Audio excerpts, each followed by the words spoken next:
your dad. Do I? I get that a lot. I get that a lot. Yeah, it's kind of funny. Good family. I didn't know that you knew the Westfalls. When Mid and Les were big supporters of my, the restaurant, obviously, but they knew my family probably, when my mom basically moved here. They probably moved here about the same time. I think it said that he moved here in the 40s. And I think I was trying to go, or maybe it was a little later when he did the Westfall Stevedore, when he came up here and took that over. But I just always knew him. They were at my weddings. They were Oh, wow. good Small people. world.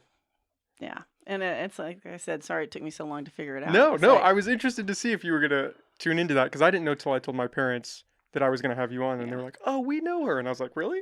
Yeah, and then the tequila, it's like, of all the things to come up, it's like, yeah, when I'm no longer supervisor, tell her we need to go out and enjoy some tequila. I will. That was the first thing she said when I told her I was going to have you on. She's like, I taught her how to drink good tequila. Yeah, and I think I remember the night it happened where she was sitting in there and saw, and now, so I do really enjoy the nice sipping tequila. What's your go-to? Gosh, I don't know the name right now, to be honest. My neighbors have a party every year at Christmas time, and they have these amazing ones. And the ones that taste kind of like caramel, and but they're $100+ a bottle. A little bit above my go-to range. Too, but there's got a decent one of all things at Costco that is not bad for sipping, we found. But I can't remember the name. There's been some fantastic ones that it was just like, I want more. Yeah, my mom is very serious when it comes to her tequila. She does not drink the cheap stuff. She knows what she likes. She finds a great brand and then just sticks with it. Yeah. So I've switched through the years, but after I tried my neighbors and it was like dangerously good. Yeah. We found a really good one. We were down in Mexico and went on this tequila tasting. So is this on the air? I like tequila. Oh yeah, we're going right now. Good. Yes. So like I said, I don't overindulge, but no, I did learn that from your mom. So not that it could be a bad habit, I suppose. But well, if anything someone can be does a lot. Yeah, anything can be a bad habit. Food can be a bad habit if you overindulge. Coffee. I'm drinking caffeine here too. Yes, this is. Can I mention yeah. Ramon's, my coffee cup? That is my second office. If you ever want to find me, or if anybody else who's listening, Ramon's, Harrison, I tend to be there most mornings. So just working on paperwork or just relaxing. It's amazing being able to do emails and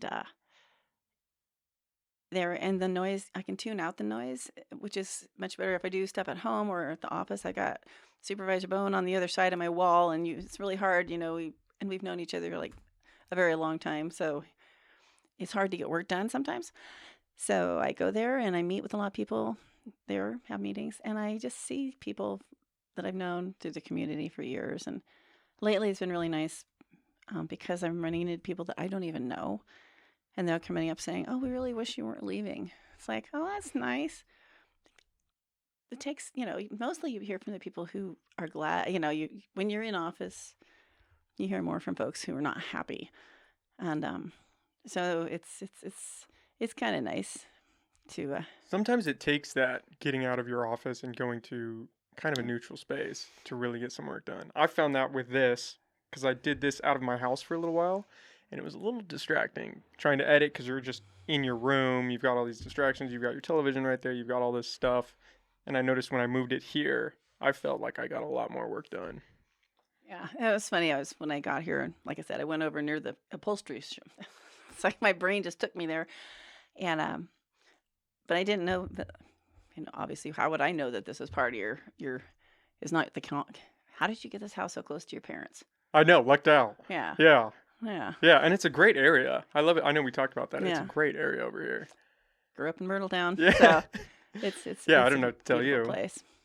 Where do you live now? You don't have to say the exact. No, I live actually kind of behind the hospital off of Henderson and U, but it's this cul-de-sac that I never knew was there, and I've lived here like forever. And I guess there was a family, an old estate. They called it the Berg Estate. I don't know who it was, when it was, but it was apparently taken down or whatever, fell down years and years. I don't know how many ago. And Um, and so this cul-de-sac had been built there. And it's funny because right behind it, it's been around, it's been there forever because I know people who live down below or who used to. And it's like, okay, so this actually existed, but I never knew it was here. And I went driving one day and it's like, wow, this is a really cool little place. And so it's centrally located. Um, it's in the woods. We have the bear and etc. Critters come through. Walking through your yard. Yeah, Oh, nice. sometimes through fences. Okay. Yeah. A little problematic, but you Yeah. get a nice nature feel out there. Yeah, it's relaxing, and like I said, I'm right before the trees grew up. I could see the hospital. We could see the helicopters landing, Oh, wow. and now I feel them and I hear them, and I feel like I'm out of either Twilight Zone the movie or MASH because I can hear them coming. It's like I hear a helicopter, and they come. There's a lot, and every time I see that, I think about somebody having to be airlifted out for some reason, or perhaps coming back. Sometimes the Coast Guard is there, and it always makes me think that the work that's going on there and just the immense gravity of if we didn't have that helipad, if we didn't have this ability to transport passengers, it is a little unnerving sometimes. So for someone else who hasn't been there and everything starts shaking in your house. I didn't even think about that. Yeah. Does that weigh on you? It seems like you got a little. Every once in a while there'll be what I believe is probably someone who has not landed there before, probably coming from one of the other facilities, hospitals, and they'll go around and then they kind of go away and then they come back and it's like, okay, they're just trying to get a bead. But after, it's like 3 or 4 circles, it's kind of like, Please don't crash. yeah, it's right over my house. But no, never. I don't think there's ever been an issue. It's pretty awesome watching it come in. If you've ever been driving down Booner when they land there, I haven't seen it. Looks like it. it descends, right? It's just barely, it's amazing. I always loved driving out towards Murrayfield out on 101 and seeing the planes take off or land. That was always my favorite thing. Yeah. I mean, it's just a cool experience to see that. Even cooler, I would imagine, to be up in one of those, but Well, it's a beautiful area. yeah. Right? Yeah, you can't complain. Humboldt has a very pristine natural beauty to it. Yes, it does. And we have some great, like the Skywalk. There's some, besides just the general pristine beauty, we're starting to learn how to harness some of it and make it something that is another reason to bring people here to enjoy. Are you talking the about beauty. the solar farms and the wind Well, farm? no, I'm thinking the Skywalk. Just the things Oh. we're doing with the awesome beauty we have. We're actually making it more available to people. I'm thinking tourism, kind of. I That guess seems would to be that the one. big push right now, is for tourism. Yeah, and we've have how do I say it? Our airport. We've had our ups and downs through the years, and I remember the first time I was on a plane here. It was in 2nd grade, and I was going to visit my brother in San Francisco with a Hughes Air West. You're way too young to remember, but it's like the big yellow banana that was a plane, and so ever since then I was kind of hooked on flying. I don't get to travel enough. My sister left the restaurant business and she became a pilot for FedEx. She just retired from being the captain, the main person on the 777s on international. Oh, how cool is Yeah, that? and I'm kind of going, wait a minute. I picked the wrong path. I know, shoulda- I know. But it always sounds exotic, but it becomes a job, I'm sure. But just the flying and I do love traveling when we can. And the airport here, it's a really volatile industry, and we were starting to do better again. And then when COVID hit, things, I don't want to say crash, but yeah, it became, overnight pretty bad. And then after COVID hit, in over a time when people started to travel again, there's a different kind of travel coming. And so we started having airlines come to us offering these different routes. And that some of them have been extremely, profitable. Others, we were losing a couple of them. And part of that's because we're not doing enough marketing locally with them. But when we talk tourism, I keep thinking, okay, if I lived in Arizona or if I lived in Las Vegas in the summer, I would love to have a direct flight to a place as beautiful as this. that's got temperate weather. You can get 100 degrees. You just drive 40 minutes east. It's beautiful here. Yeah, it really is. We lost the Reno and the Las Vegas flight. Well, Reno, there's more. Reno, actually, when they started, because I wanted to use it, my sister lives over there, but they didn't have like a really good game plan. They were meant to be something kind of like Allegiant, where they would offer packages, but they really weren't real successful and didn't seem to have a coordinated plan. Vegas came to us from Avello, which has Burbank. We are actually a really high market for Vegas. I'm not sure that's good or not, but I think it slowed down. And this is where the marketing, I think the company would have liked us to have been more with them. And we're working with community partners to say, can we do this? Because normally in the past, to get an airline here, you had to go. I was fortunate for a couple of years. I got to be the airport supervisor. I guess you might, whatever. I had no real title, but I was on this committee and for recruitment and raising money for something called a minimum revenue guarantee. And so you would go. It was like speed dating all these different airlines. They'd only take your date if you ask it, you get it. 15 minutes, give your spiel, and they're on to the next. And it was really eye-opening that it's really hard, but it's competitive. And so the regular course would be to have an airline say, hey, we're interested in coming in. But we want this money that guarantees that if we lose money, that we remain whole. It's kind of scary, but that was the traditional model. And in most cases it worked. We had an experience years ago with Delta where it was not structured very well. And it was $500,000 and they quit service and we owed them basically $500,000 because we didn't structure it so this would be like a quarterly or something. It was a really bad experience. Oh, wow. So we've learned to change that, but so that would be like the standard. There's a lot of work that goes into they can track anybody that leaves Eureka and ends up somewhere else. If they're on a plane at all, it can tell you how you get there. It tells you what airports people are coming from, where they're going. If you drive, you live here, but you decide to fly out of San Francisco, the data shows that. It's awesome how they That's figure kind of out. scary. Yeah, it is, but that's how they figure out the demand for your area. But the new flights that had come in didn't require that minimum revenue guarantee. So that was a positive, right? They just said, hey, we're going to start serving your area. It's like, okay, that's good, I think. But, they were expecting a little more help as far as the advertising and not just advertising in certain like sectors. I think that we really just need to work on something more robust to work with those airlines in the future when they come in to say, hey, we want to be your partners. Because Phoenix also, for the same reason with American Airlines, which is really too bad because you get on, on United, I was like the first flight I took after the Skywalk opened. They had a full, beautiful spread on the Skywalk in the United magazine. That was kind of cool. Same thing with the American magazine. And it's like, people are seeing it and they want to come up here, but we're not giving them as many opportunities or ways to do it.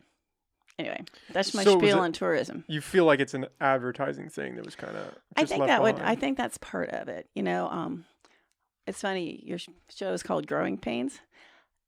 Our airport kind of went through that because we were fairly small. We switched. We put the airport and aviation underneath Public Works. At the time, it sounded like the right idea. I will now say it was the wrong idea. I mean, I have to say I'm wrong often in this. I'd like to think I'm always right, but I'm not. It's like I have to take responsibility when I realize that I could do something differently, and maybe it wasn't the best idea. And so we reversed that. It's now been created back to the aviation department, which is just different. It means it's like more autonomy over itself versus if it's under some other part of the county. But, we weren't ready when all these flights started just coming in. Our facilities run down. our parking. Is terrible. Yeah, and it didn't used to be before. You could go and you're like one car out there, Yeah. and so we weren't ready for that growth, and so there's updating different parking, most likely, and there's plans in the future for a different terminal, because that little waiting room is, yeah. So there's things that are going to take time, and hopefully, we're able to at least move forward with that and just have a better plan with our partners. And when I say partners, a lot of it with talk has been with the Lodging Alliance, and they've done some great donations. I mean, they did a lot of money to the Skywalk, but their catchphrase is heads in beds. And it's like, okay, we want to bring heads in beds to stay at the hotels. We're missing something here. We need to join with you guys and work on this. So it's a work in progress. Now, the Lodging Alliance, I know that on Tuesday's Board of Supervisors meeting, they were talking about that tax. They were not happy. Yeah, to to say the least. Well, as Humboldt County is, I mean, one of the Chris Ambrosini from Best Western. I think it's Best Western Humboldt Bay. Get the right name of it. Best Western. He grew up. He went to Lafayette. Junior high. Same. You might have actually. Well, no, you're way much young. You're way younger. One of your other aunts and uncles probably knew him, but we've all known each other for the years. When I was in the restaurant business, I knew them all because I was on the Convention Visitors Bureau board. But it's hard because I hear what they're saying. At the same time, I'm also understanding, our job was not to work with them on fashioning the ballot.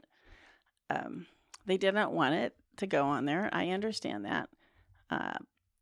But what we can do now is, interact with them more. I think there was a misunderstanding where they thought that because they were approached early on to say what they think, I think we dropped the ball in not saying something at the time going, okay, well, we appreciate this.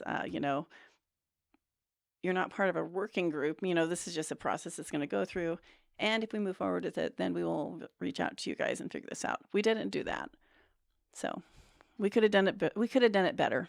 And so they felt as though they should have been included in the process, right? Yes, in the whole process. And when you're, it's, how do I say, government's very different than private business. Having been part of private business for 32 years, back with my family, and so the expectations are a little bit different. Unfortunately, you get to in government, there's so many things that are just done differently, and the course of how you go about getting things done, like putting something on the ballot, we had a couple meetings about it in public meetings. We did early outreach, and of course there's the polling that happens. And, I think they were going, well, if there's polling, why didn't we get called? It's like, well, no, polling is this random thing where you work with an outside company and they, the district, county's 5 districts, and they'll do roughly the same amount of calls in each district, but it's a randomized, at least when you're running, like doing elections, and if you ever do any polling, it would be a randomized list that the phone, it pulls up the number you're going to call. You don't get to go, yeah, you're not picking. I know this name over here. Yeah, they're going to give me a favorable answer. Yeah, so, but, I think we'll work through the challenge. I mean, it's this, we make everybody, sometimes I think I make everybody mad in one day. I mean, I'm actually, and those are some of my favorite days, though, when I think about it. Well, from the standpoint, years ago, the first I'll say locally, local government is not supposed to be partisan, but throughout, not just Humboldt County, throughout California and the nation, it's become that way, right? So people try to pin you over here saying, oh, you're right, or you're to the left, or whatever. And my philosophy is, I make the decision I think that's right. I'm usually the one in the middle that has to make those really difficult choices. But I don't do it based on like a political ideology.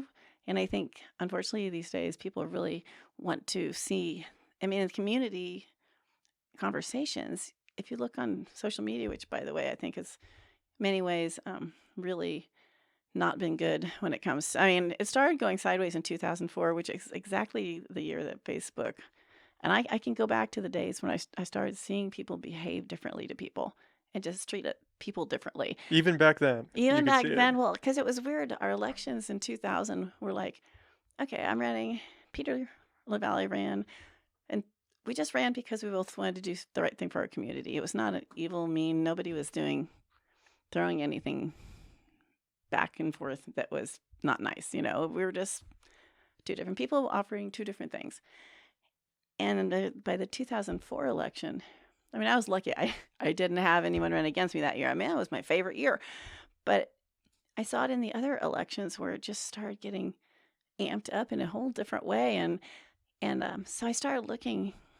I did a talk to the League of Women Voters a couple weeks ago for their State of the Community. And I started looking at, well, what happened around that time? Okay, social media. And that's when Facebook was launched. It's like, so no, I don't blame Facebook for everything.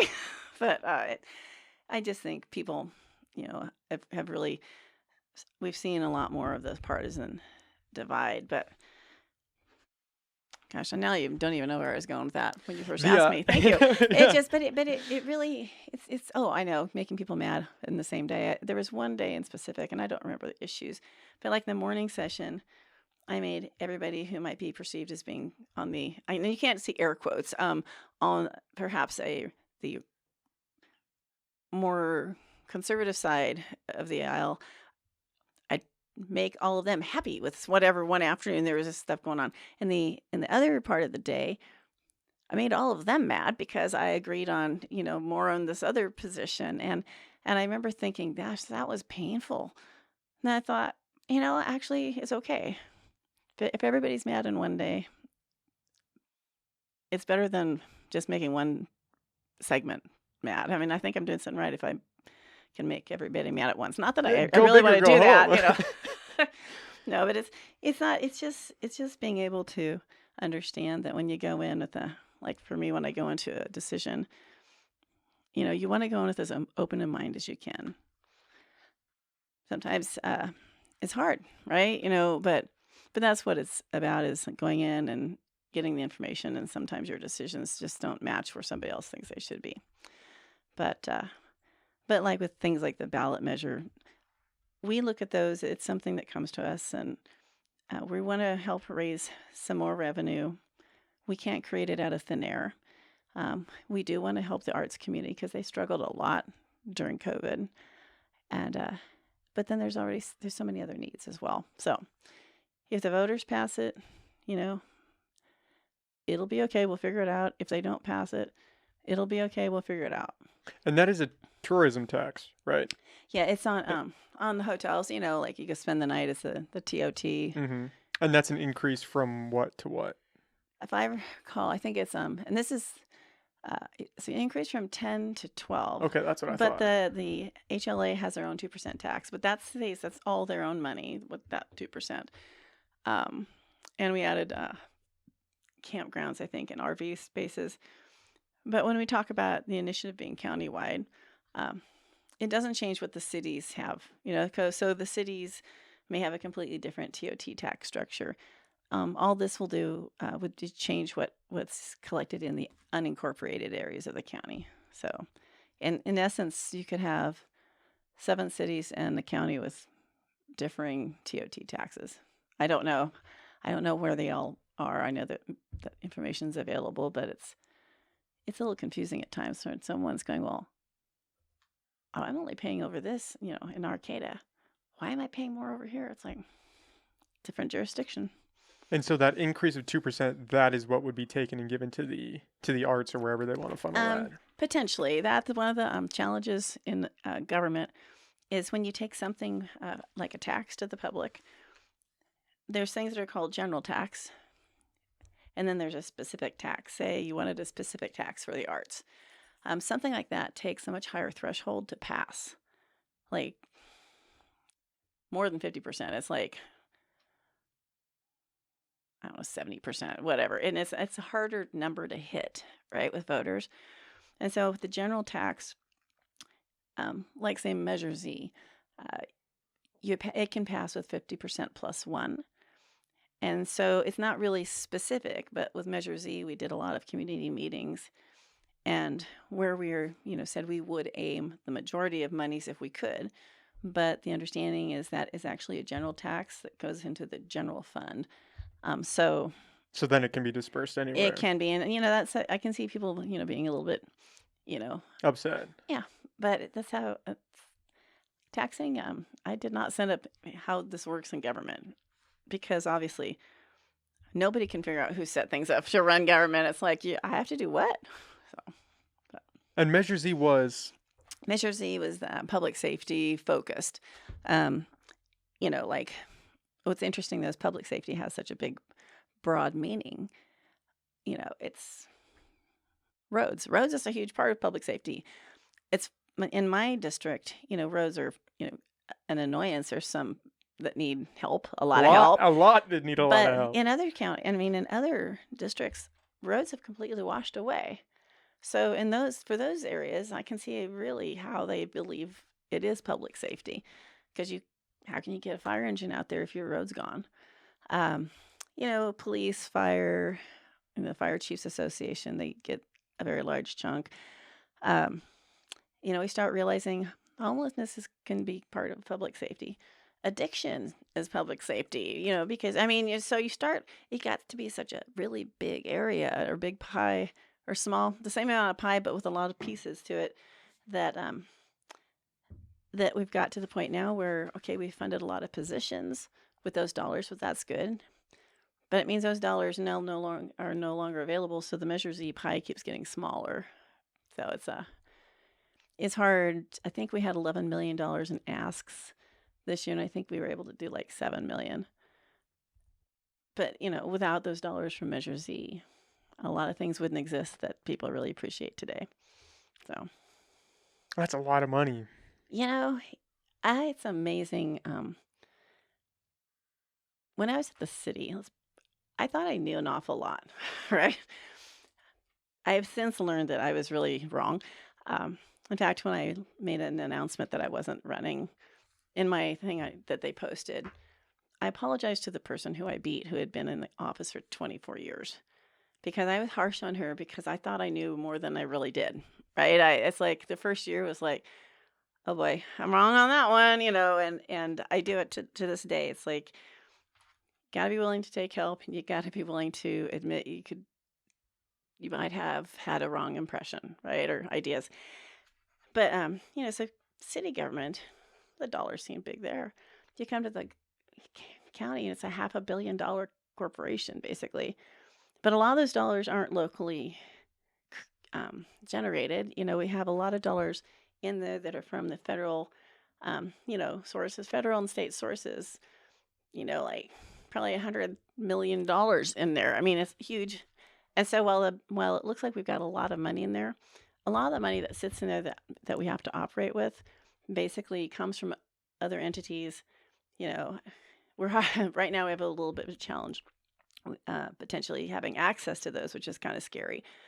But it kind of overinflates the budget, makes it look like it's a lot more. It's just different than private business to figure out. It's a monster in itself. It seems a lot more inefficient than private business. Yeah, there's no,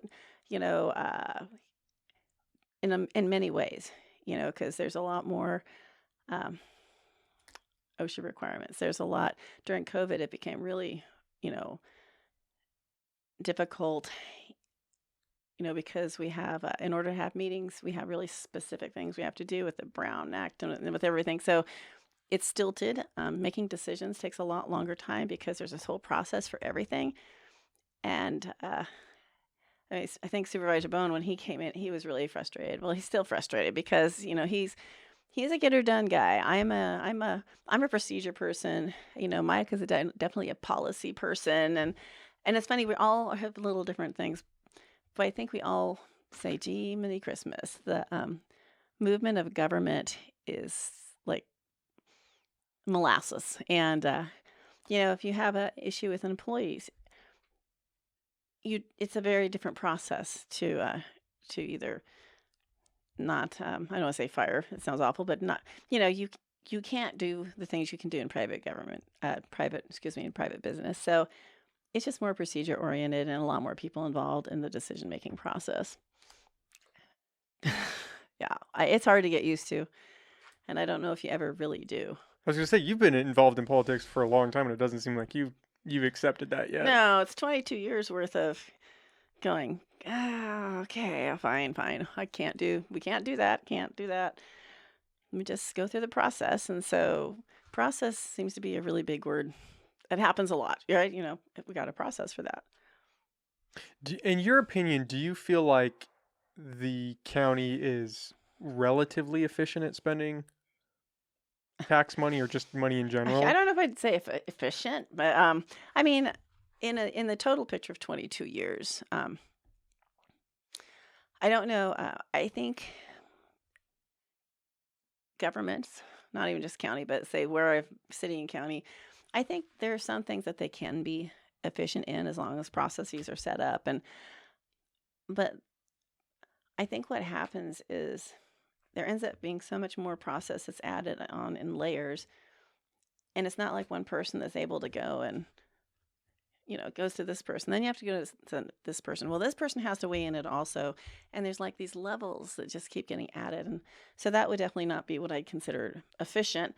I think in some people that would be looking at it is more thorough, a thorough vetting of what's happening. But it's not efficient. I mean, I'd like to say, like, what could be efficient in government? I mean, it's just, unfortunately, there's a lot of red tape. Purple tape, every tape. I don't know. We're tied in knots. We get stuck following process that doesn't make sense sometimes. I guess when I said efficient, I meant more so the spending of the funds. Do you feel it? Because when we were talking where about we're spending it? Yeah, with Measure Z, it sounds like, I don't want to say bait and switch, but it sounds like, the public can have the idea that this money is going to go to this, and then through the process, it ends up going to these places they didn't anticipate. Well, that's why we set up the Measure Z committee in this one, which was a really unusual step. There's not a lot of other examples of that. And so we set up a completely different process for that to follow that tries to encompass the different areas of, public safety.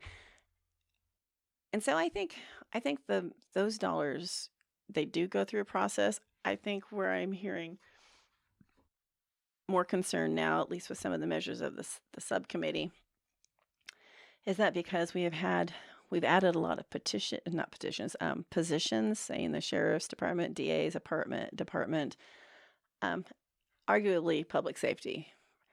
But when you add a position, those dollars that you allotted this year become constant every year. Those dollars get allotted. It's not like a one time. And so with all these years, costs go up, insurance goes up, retirement goes up. And so that number that's spent on recurring positions has grown quite large.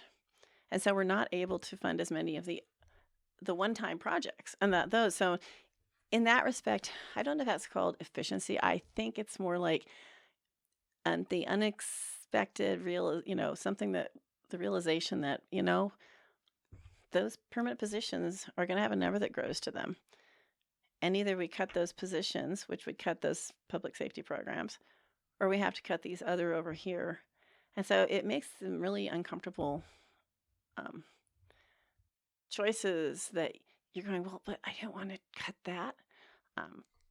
So I am concerned actually what this is going to look like in the future, because with the positions continually growing, it will keep taking up more of the pie. And so I think the subcommittee is looking at how to potentially restructure how they look at things. Measure S, which has its own, it's interesting. I've learned lawsuits are really big in government. I never Who would have realized. thought that? I didn't realize. I knew in the city there was some, but we didn't deal with it in depth. It'd come, we'd deny, we'd send it to, it had its process, but we weren't intimately involved.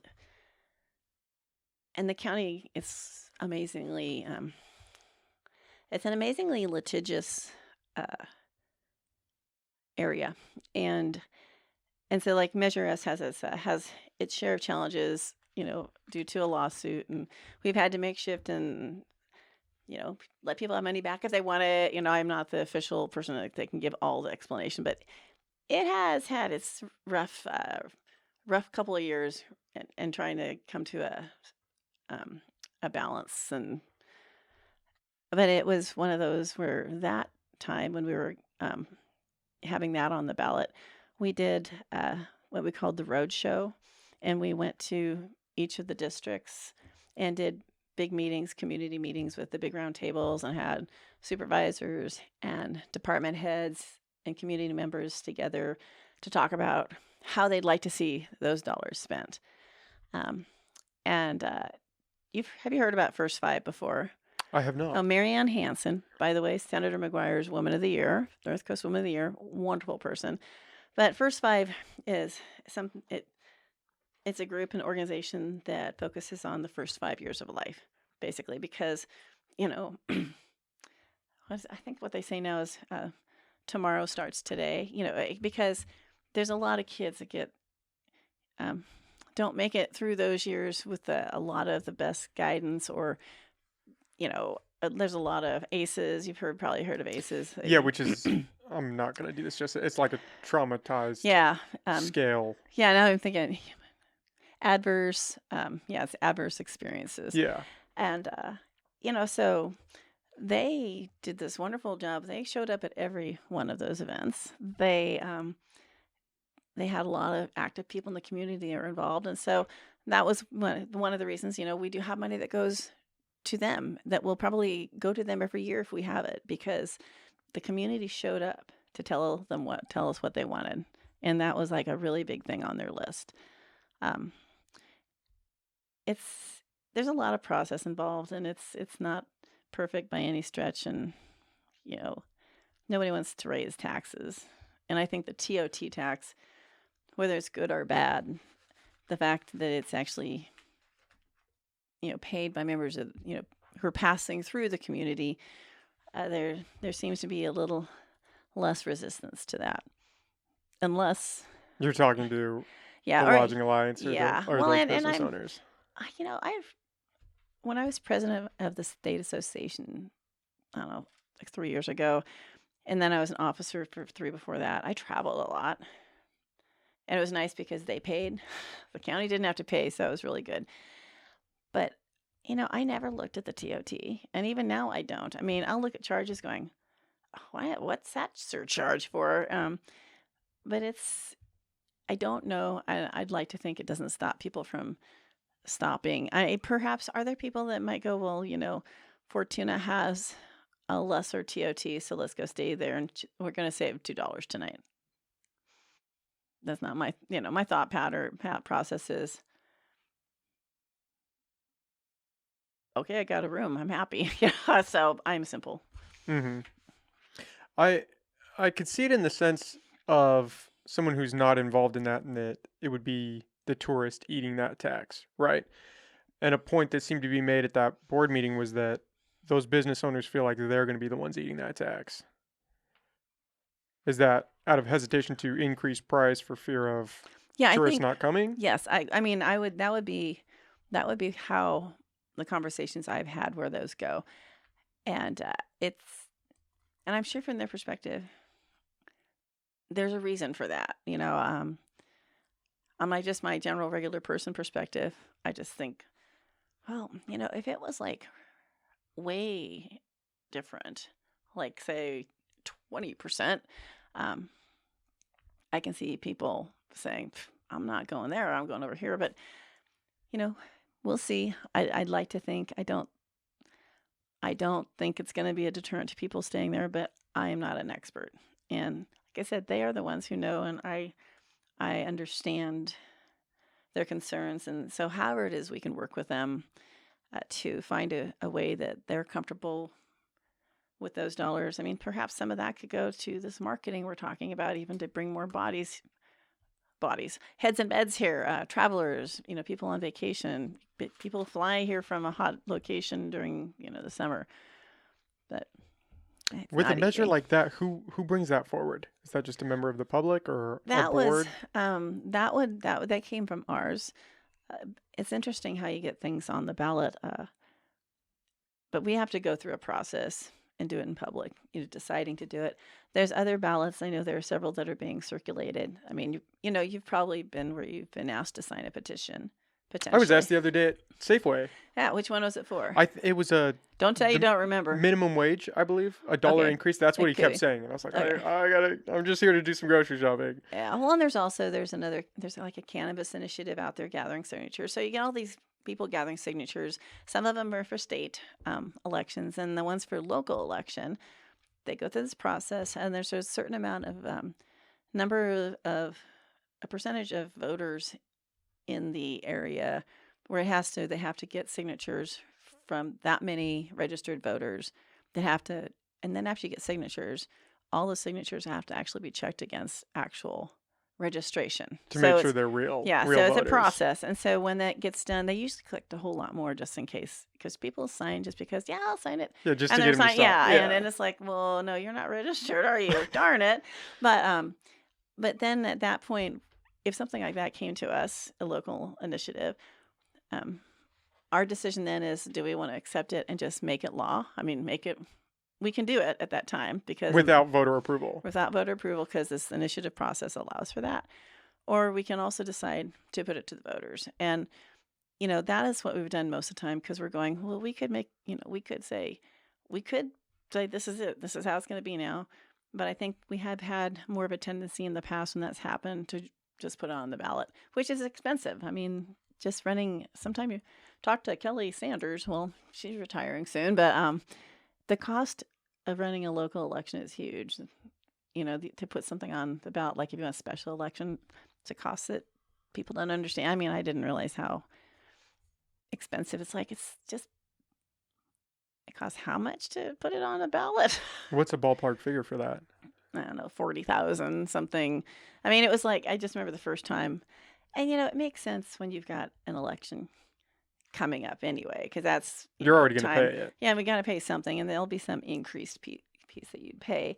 But like for special elections, it's pretty high. And I can't remember the number that was on the gubernatorial the recall.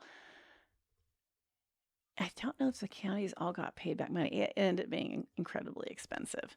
And we're kind of going, well, we had other ideas with that money, but And the county, in that instance, since it was a governor recall, the county had to just eat that yeah, payment? I Wow. think, but I'm thinking that there's some dollars that did come back, but it's just amazing how the things that happen that aren't planned elections can become very. You don't realize how much what goes behind getting something on a special election and the cost that goes with it. I wasn't aware. Not saying it makes any sense, but.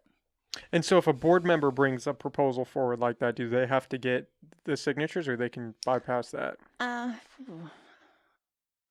If it's something that's like a really big, like something that has to do with changing a law, I don't, to be honest, I don't know. I can't think of an instance where we've had it go that path.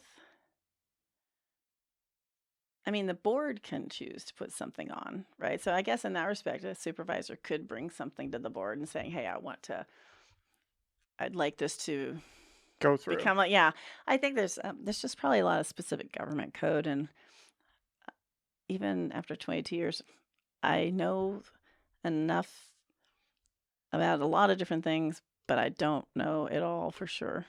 I'm a generalist, and I'm thinking, I'd say, no, I don't think we can do that.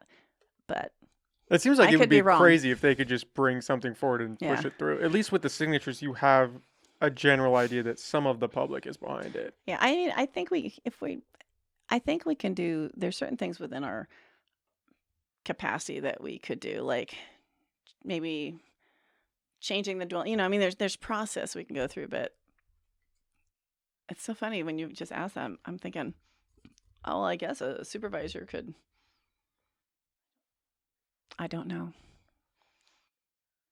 I think a supervisor could probably bring something to us, and if the board agreed to put it on the ballot. I have not experienced it. And so if something does go through. So anyone who's listening is, yes, there's a lot of things that could happen, and maybe they have, and sometimes they haven't, and boy, I can't answer that. Yeah, that's just life. Yeah. Nobody has all the answers. But in that, so say this TOT tax goes through and the public changes sentiment or is more vocal about their sentiment and they want to pull that back. What's the process for pulling something back? Is it harder to get it undone once it is done? It all, to be honest, I don't know how this one is structured. When I was at the city, I mean, we had, sometimes we had put taxes in Measure O, whatever they were called back in the day, and you would put a sunset time on it. And then for those kind of things, you would have a hearing prior to that and go, do we want to continue this tax? Some have no sunset on it. In a case like that, then it would either, I think, being initiated by the board or perhaps a petition in the community to, bring an item that would end that tax. And then in some places, I think at the city, and there might have been one of these with the county too, where there was a specific tax that, a tax was put on, but there was also language on the same ballot for take away a different tax. So because your needs are going to change. Some, with road tax, a lot of communities do road taxes. The county, no, they're not the county. I think it was the county, or was it the city of Eureka? There was one not so long ago that failed, I think it was city, just by a bit. And because it's one of those you need to get the 2/3 vote on. But it's I could see like more road taxes coming forward in our cities and counties, because that's one that people really want. I mean, that's kind of how you have to do it, to raise the taxes to get something, and something like that is specifically towards roads. The state did that, and I can't remember the initiative, 1A or something, that was strictly for roads, and so we all get a little bit of that. Not It enough. seems like it's almost like this beast that you just have to continually feed, either through raising taxes or by whatever means, because it just keeps growing, right? You appoint a new position, or you do a new subcommittee, or you do these things, and now we have to raise taxes to be able to afford that. Yeah, not so much for the subcommittees and stuff. I mean, I think it's usually for, say, with this item for the TOT. That one much of it was driven by COVID and just the challenges. A lot of the community that is focused, that brings tourism. And I think that's where a lot of the conversation started on that. But, for most things, we try to depends what it is. Sometimes there's dollars you can find in the general fund if you have it. Sometimes, we're in a position where we don't really have as good an idea of our dollars, what we have available that we should. And so right now it's we have to be a little extra careful that we don't, while something might be a wonderful idea, it's like, you don't want to promise money that you don't have. Anyway, it's an interesting system. That sounds like it. Well, and you try to explain it doesn't even make any sense to me half the time. It's like, dang, this is a lot of, process, and it's all process. But it's really hard to explain. And like I said, sometimes I shake my head and just think, I don't know if that was the best idea. Could we have structured things differently? And often I think we look at things in the rearview mirror and go, all right, could have done it differently. And I think that's the same with initiatives, because you send something out, get language, you do polling, sounds great. It doesn't always turn out so well when you do take it to the ballot. So When one of those moments happens where something goes through and you're like, damn, we could have structured that a little bit differently, does that ever get reworked? whoops. Or it's almost like it's gone through and now we have all these other things we have to focus Yeah. on. How do we take time to go back? Something like a ballot takes quite a bit of work. I mean, you pretty much have to go back to the voters. I mean, measure, and I'm not like, so especially since my computer broke this morning, I'm not an expert on Measure S. I know there was legal challenges. I think we could have done some things differently. Worked, I think through that we have, moving forward in a direction, give people a process, to get money back. So and not everybody's been asking for it back, which that's nice, but I don't count on that forever. But in this case, we'll be bringing something back to the public to help clarify and make it a better, something to explain the intent better, I think. But that takes time to put together. So yeah, you can realize you could have done things differently. Unfortunately, you have to go through this whole other process to take it back and get it, when with the voters. So it will take some time, but that's just kind of how you have to remedy something that is voted in. I didn't make up the system.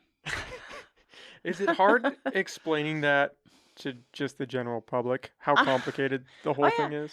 Well, I mean, obviously, like I said, I'm a generalist. I know a little about a lot, but certainly know where I fall short. And explaining this situation, it's like, okay, I need the attorneys. I need somebody who can really walk me through this. I mean, I tell people, like, when they ask me questions, it's like, I don't think I should answer that because I could be wrong. And send me an email. And I love it when I get emails that are really specific, because then I can go out and send it to the different department heads or whoever gives me those answers, so I can make sure I get someone the right answer. I don't do really. I'm always concerned about going off the cuff when it's something I think I know, but I don't want to say it if I'm just likely to find out that I could have been really wrong. I'd rather just say in the beginning, I don't know that answer. I can find out. How's that? That's a good spot to be in. I just learned it's safer than thinking I know the answer and saying something and then having to go back and say, I was wrong. I don't mind saying I was wrong. I prefer trying to not be wrong. But Was that a hard learned lesson? I think so. I think I think it's hard for a lot of people from the standpoint, and how do I say it? I don't want to make it, about being a woman in office, but I think I found in a letter, Bonnie Neely was the supervisor prior to me, and when I found all these papers in her office, going through things, she did this great talk on being an elected woman in the 90s. And it hasn't really changed a lot with just dealing the interactions often between women seen differently than men are seen, and it's it was hard coming in, and it's hard to ask for help. It's hard to say, I really don't know what's happening here. Can you tell me? And it's hard to say, I don't know. It's hard to say I was wrong. Because you want to go in and you don't want to ask for help. You want to just soldier through on your own. And then I think what happens is it wears on people over time. And, I've had some people say, there's nothing wrong with not knowing everything. And there's nothing wrong with, accepting help. And so it was hard to get used to saying, I didn't know that, but I think now it's just like, it's part of life. You don't know everything. You don't do everything right. And sometimes I think I'm perfectly right on something, and maybe I'll find out later I'm not. And do I like to then say, I was wrong? It's like, no, it's not exactly my favorite, but I say it often because I find out that life is full of moments where if you don't have moments where you recognize you could have done some things better, or you did something a little that wasn't actually in the how you thought it was going to turn out, there's nothing wrong with saying, yeah, I kind of messed up on that one. So, it is hard. It's uncomfortable though, and I think it's something that you kind of have to surrender to. It sounds kind of dumb, probably, but it's like, done with trying to be perfect. It doesn't happen. So, I think that's an important thing that a lot of people don't realize, is that admitting that's actually a strength. oh yeah, I mean, because when you don't admit it, then I mean, you're denying yourself the opportunity to, one, learn. Because if you don't, yeah, I'm not saying I like those learning moments, Oh, but they're hard. they are, and they're embarrassing sometimes, and it's some of them you just really want to, and it's not government. It could be anything, right? You could tell your spouse, you could make a statement that something is absolutely positively the way it is, and then it's not, and you're gonna, it's like, oh man, I gotta go and say I was wrong. It could be something simple. I remember, this is what always comes to mind whenever I get on a subject like that. I had a buddy of mine, and we were maybe freshmen in high school, and we were talking about Arnold Schwarzenegger, and I was convinced that he was short. I was convinced he was like 5'4" I and was stood next to him. Yeah, I He don't know. wears lifters in his I don't shoe. know where I got that idea from, and I was arguing with my buddy. I was like, no, he's not tall. He's super short. And then I think somebody Googled it, and I was like, oh shit, yeah, he's actually pretty tall. I think he's like 6'6" something maybe, but he was Yeah. way taller than 5'4", and I was like, oh yeah. Well, whoops. it's yeah. But you need those moments, and I think Yeah. those show your character in a very authentic way. And I would imagine that being in a public space like you are, those moments are harder, but Yeah. they're also more important, because if you can be honest in that moment and say, hey, we messed up, or hey, this didn't exactly go how I thought it was going to go, I think the public can trust you more, because then you're a reliable source. You're not just covering up your mistakes and just going to. We're not perfect. Yeah. And nobody is, and everybody recognizes that, but nobody wants to own up to it when they make the mistake, when they are imperfect. I think our board is pretty good. I mean, do we all think we're right often? Yes, of course. And we can't all be right. But, I think I've heard everyone, Rex, Supervisor Bone, everyone knows him as Rex. I mean, it's like when you live in this little community, he'll say when he might say a lot of other stuff, on the way, but he would say if he found out he was wrong. I Supervisor Bushnell, I think she would do the same, and I think both supervisors Wilson and Madrone could do it. I mean, I can't think of examples necessarily, but I'd like to think that we all, to some extent, have the ability to step back and go, yeah, you might have been right on that one, but I could be wrong. I like to give the benefit of the doubt. It's interesting being chair in the Zoom age has been not exactly like it was beforehand. It's been, trying to get a cast of characters, especially when we were not in the same rooms. When they say herding cats, it had nothing, no comparison. It was even crazier, but I think now that we're in the room together, things seem to be gelling a little bit more. It's still getting used to it, but I do think that everybody that we've got has that ability to step back and say, yeah. Now, do they do it publicly? I don't know. I think that public aspect is important. Yeah. I think it really is, because I think if the public, I mean, one of the things I was pondering while watching that Board of Supervisors meeting was how many people are actually tuning into these. Because most people are working 9 to 5, and Right. it's Tuesday 9 to 5. How many people actually get to see those meetings and see what's actually going on in the inner workings of the county? You'd be amazed. A lot. I don't know how often they get rerun on public access, Humboldt access Humboldt.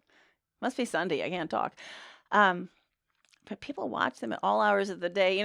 I'll used to be a joke. They say, "Oh, I was watching you last night." I'm going, it's like a Wednesday, and oh, you went back to sleep. You were we hoped you go to sleep. What are you doing? You're watching it in the middle of the night.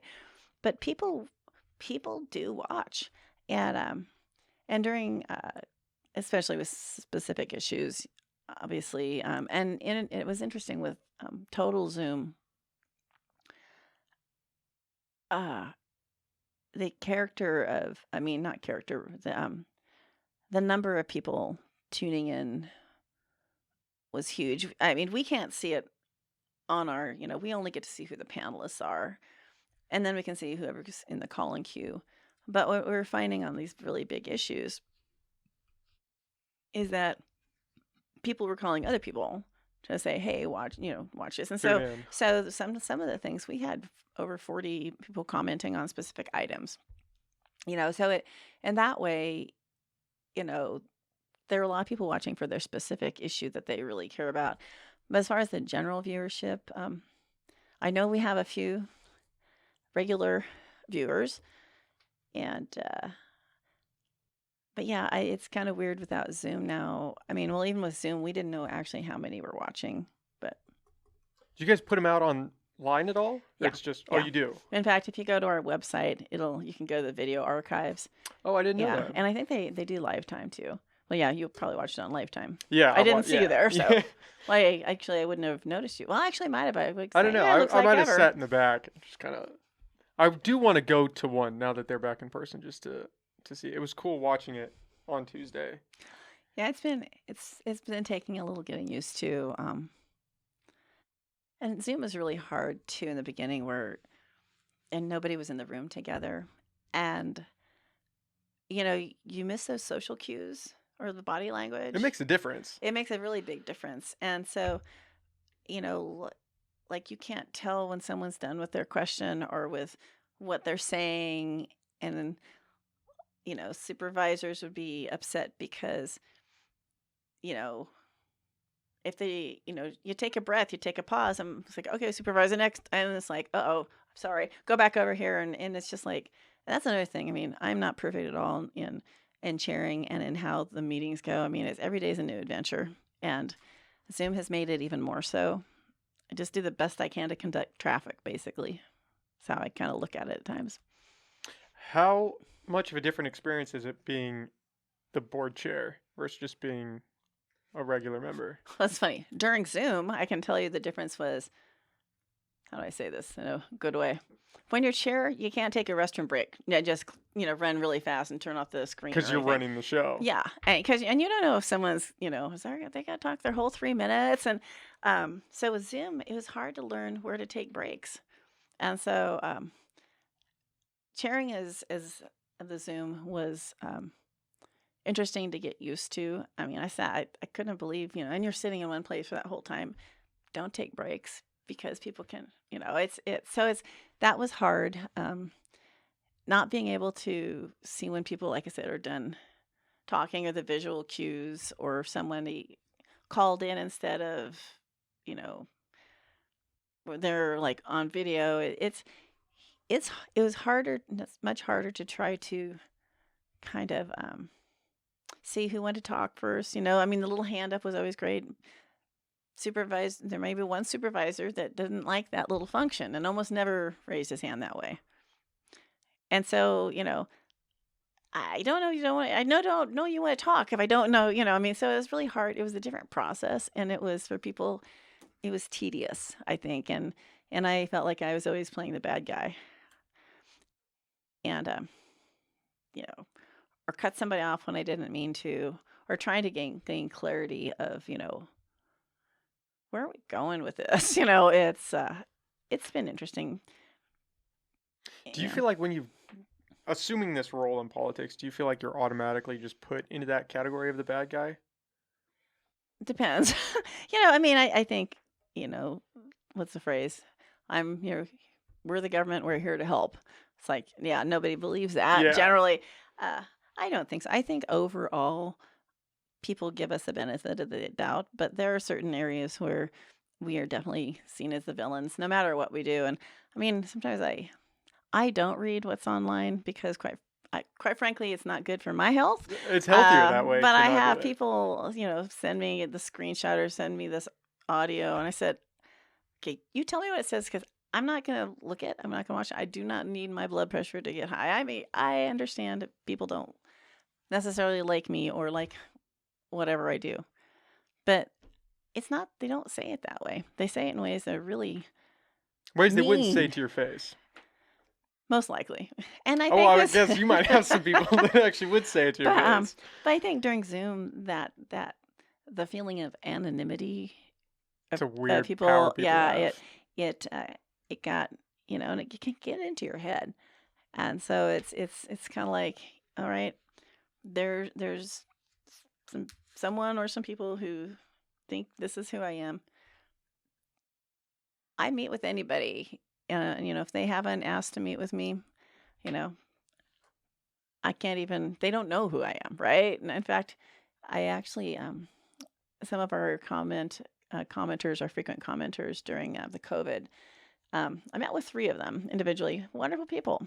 Had lunch, had coffee, uh, talked their, philosophies. And I can't say, we necessarily agreed on in believing the same things there, but you find other things. Like two of them are really animal lovers. We have cats, and so, you find ways for me, it's like when you get a chance to talk to someone who thinks you're the bad person, you can find other things that you may have in common. Sometimes you're not going to find anything, but I learn more, and I tell people, it's like I will have coffee with anybody. Send me an email. Let's get together. Call me. I won't get. I guess I have given out my phone multiple times, but I think we're all like that. I think we're all willing, but if someone just decides to vilify somebody, not maybe not one of us, could be staff, could be another governmental person somewhere else, in the city. It's like if you don't take the time to actually try to get to you may still have the very same opinion after you talk to somebody. But you try, you know. It's uncomfortable. But I'd much rather have somebody at least get to meet me, and then if they still want to say what they're saying, okay, fine. Do you get a lot of hateful comments online? I've gotten many interesting comments through the years. It's not just now. I get more things that I think where people characterize me as it's more character assassination, I guess you'd call it. And I think people just do that, or they make assumptions, or they're like, if they're not positive comments. What's worse is when you get, and I haven't looked at these recently, but there'd be ones that comment on people's appearance, like, horse face. It's like, well, okay, I guess I have a horse face. I don't know. I never really thought about it, but dang, I don't think that was a compliment, So it's kind of like, I don't know. And then people don't use their names. So it's the anonymity has caused people to be more free flowing with either totally um, hard to believe things you read or, that about yourself. It's like, well, no, but yeah, You can't take anything at face value anymore. No, it used to, I mean, literally, it was probably just a couple years ago when I finally thought I don't have to go down that rabbit hole. And that might be one of the things, good things about, I'm sad to leave the job. I really enjoy it. There's a lot of big issues this year. So what I realize is campaigning it's like a full-time job, and I'd rather spend my time on my actual job. But, I realize now it's like, I think people, I'll go back to not trying, I'm sure men have this happen to them too, but I think a lot of times people are more cruel to what they say about women. And I think we just kind of have to learn that it doesn't define who we are. That's somebody's rude opinion, or they're just trying to get it under our skin. So now it's when I'm out of office, I'm thinking, so will that all of a sudden stop? Or somehow am I So I think being out of that piece of the limelight, I would like to think that a lot of that, I'm not going to be that worried about social media anymore, because I'm not going to be one of the I'm not gonna be a headliner. There is that weird sentiment, right? Where you, especially in campaigns, but just online, that people, in regards to women, they definitely target looks. That is one of the go-tos when you're just slinging shit. They just go for your Yeah. looks. And they don't, I don't know if they don't do that to men or it's just not as much. Maybe it doesn't cut as deep. If Yeah. somebody, Well, I remember one time, and I won't say who the commenter was, and they'll probably, if they're listening to this, they'll might recognize it. But it was during COVID, and he said something like, "Oh, you look like you've been drugged through a knothole," and whatever I said. And he said something about my hair. I said, I worked hard. I worked hard on that look. It's like all I just fine. Yeah, it's because I have to deal with some people that make me feel like I've been drugged through a knothole times. But I thought, why are you talking about how my hair is and my? It's like, do you say that to Rex? have you asked him? Does he get No, I've just learned to try figured to out? not even respond to those or even requests. When I responded, it's like, well, thank you. I really worked hard for that look. Have you noticed that a majority of those come from men? Or is it because it's Oh, anonymous you can't? I think well, the anonymous is really hard to tell, but I think it comes from women too. I mean, I would say we're not perfect. I don't know. I think maybe the assumptions are it could be just the assumption that it's more like we're blaming the men, and I don't want to be a man blamer. But I know that one in specific was whoever wrote the horse face. I did never figure that one out who it was. They're If probably they're still in that same listening, you're the place. Those people that do that comment online, they're never happy. They're never somebody you would want to emulate or somebody who is successful in personal relationships or in their life. It's always some sad person that's just lashing out. That's what I've yeah, realized. yeah. I think you're right, Yeah. but still, I think it's not it's pretty easy to let things get under your skin for a while, and I mean it still hurts. I mean I'm not saying if someone says something and I hear about it, I'm like, ouch, but You still feel a little tinge even after all these yeah, I years? do. It's funny. People say you have to have thick skin, and I think I've always had the adage that if you get thick skin and you don't care anymore, then you really don't belong here anymore. I mean, because I think for me, being part of being elected is still maintaining my humanity and who I am, and that means having a sense of knowing this. Ouch, that wasn't inappropriate. That's why I just don't look. So, but yeah, there's some to expect. I still have my comments. For my first year as mayor, I kept a lot of the books of people that called in with different comments or issues. Oh, by the way, I apologize. Anyways, I am so far behind on my voicemails, so that is my worst thing right now. I got my emails down to 4. I was pretty excited, but that is the one place that I definitely need improvement, and I'm bad at lately. So don't like to admit that, but it is true. But in the days before I had all these notes, I look back and a lot of the issues are still the same. Some of the people are still the same. Some of them, a lot of them have passed away, but we still have some of the same commenters. And that's 22 years of, these folks being involved and watching what's happening in government. And that's good, right? But it's funny. There's some UFOs, every once in a while surfaced there. We still have that. There was a lot of the same issues, whether it's roads, homeless. I don't think there was as much in like the addiction issues and that part. But it's really interesting how through the years, while things seem really different, they're still very much rooted in a lot of the same issues that they were 20 years ago. 22, 21 and 3/4. Is it just those are the hardest issues to try to make an impact on? Or the ones that are most in somebody's face, I think, might be.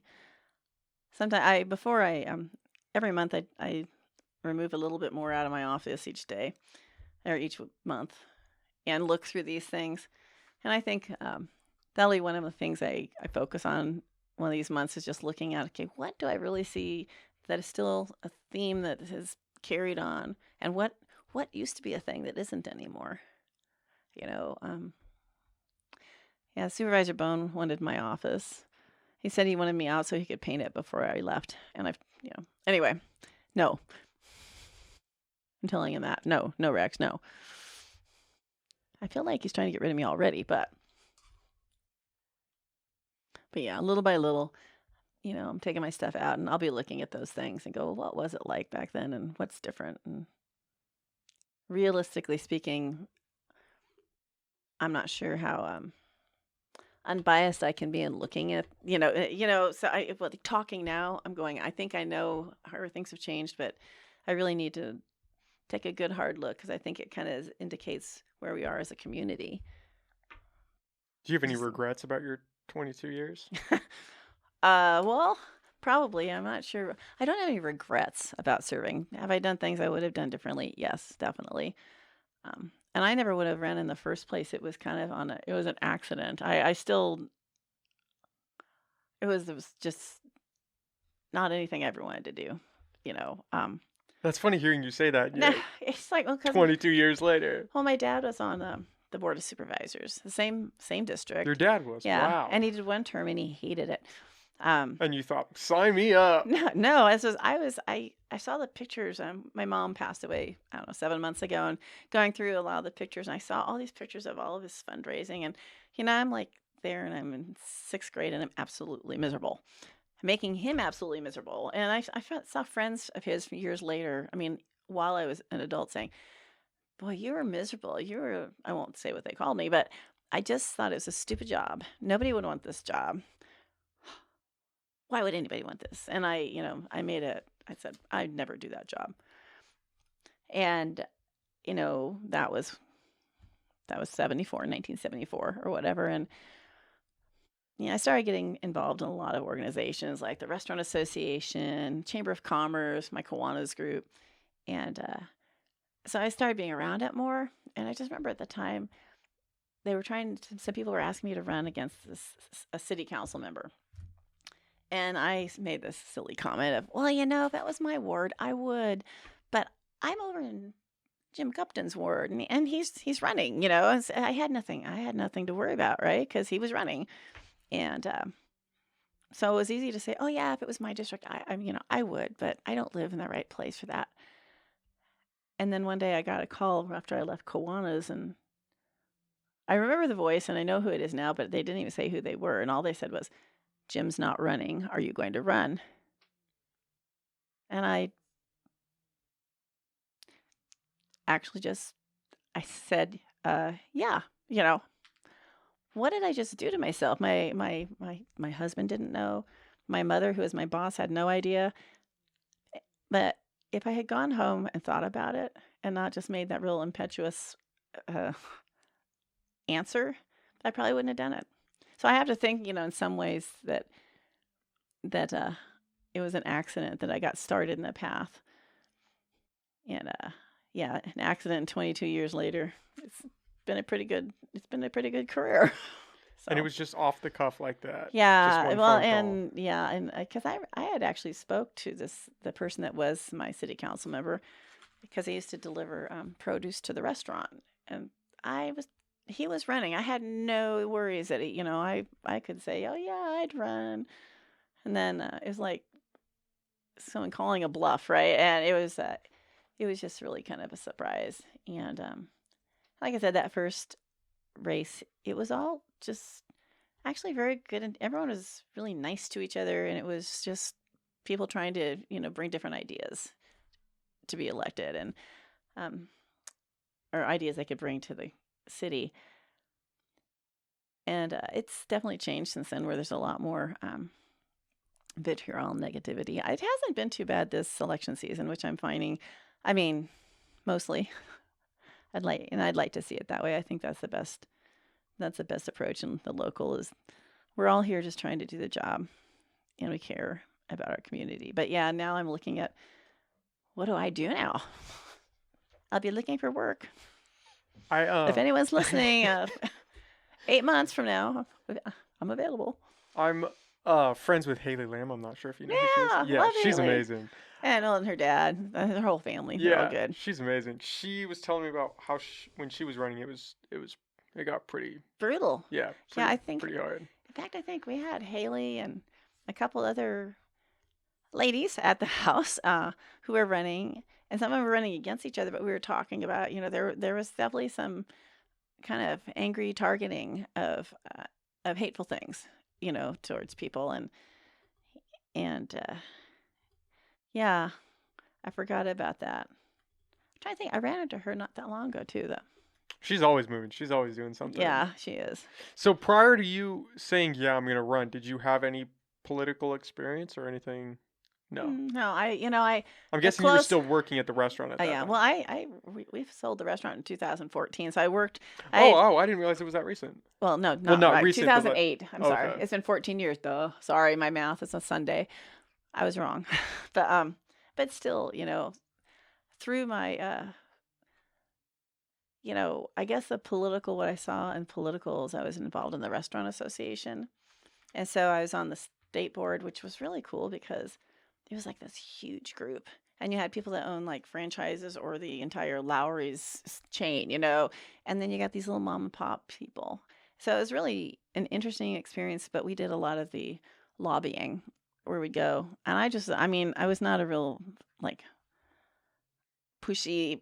I was watching other people I just saw I looked as like this one restaurant owner in Reading one time. I won't use any names or the name of the restaurant, but he was like going after this like a assembly person. And I'm kind of going, he said, what?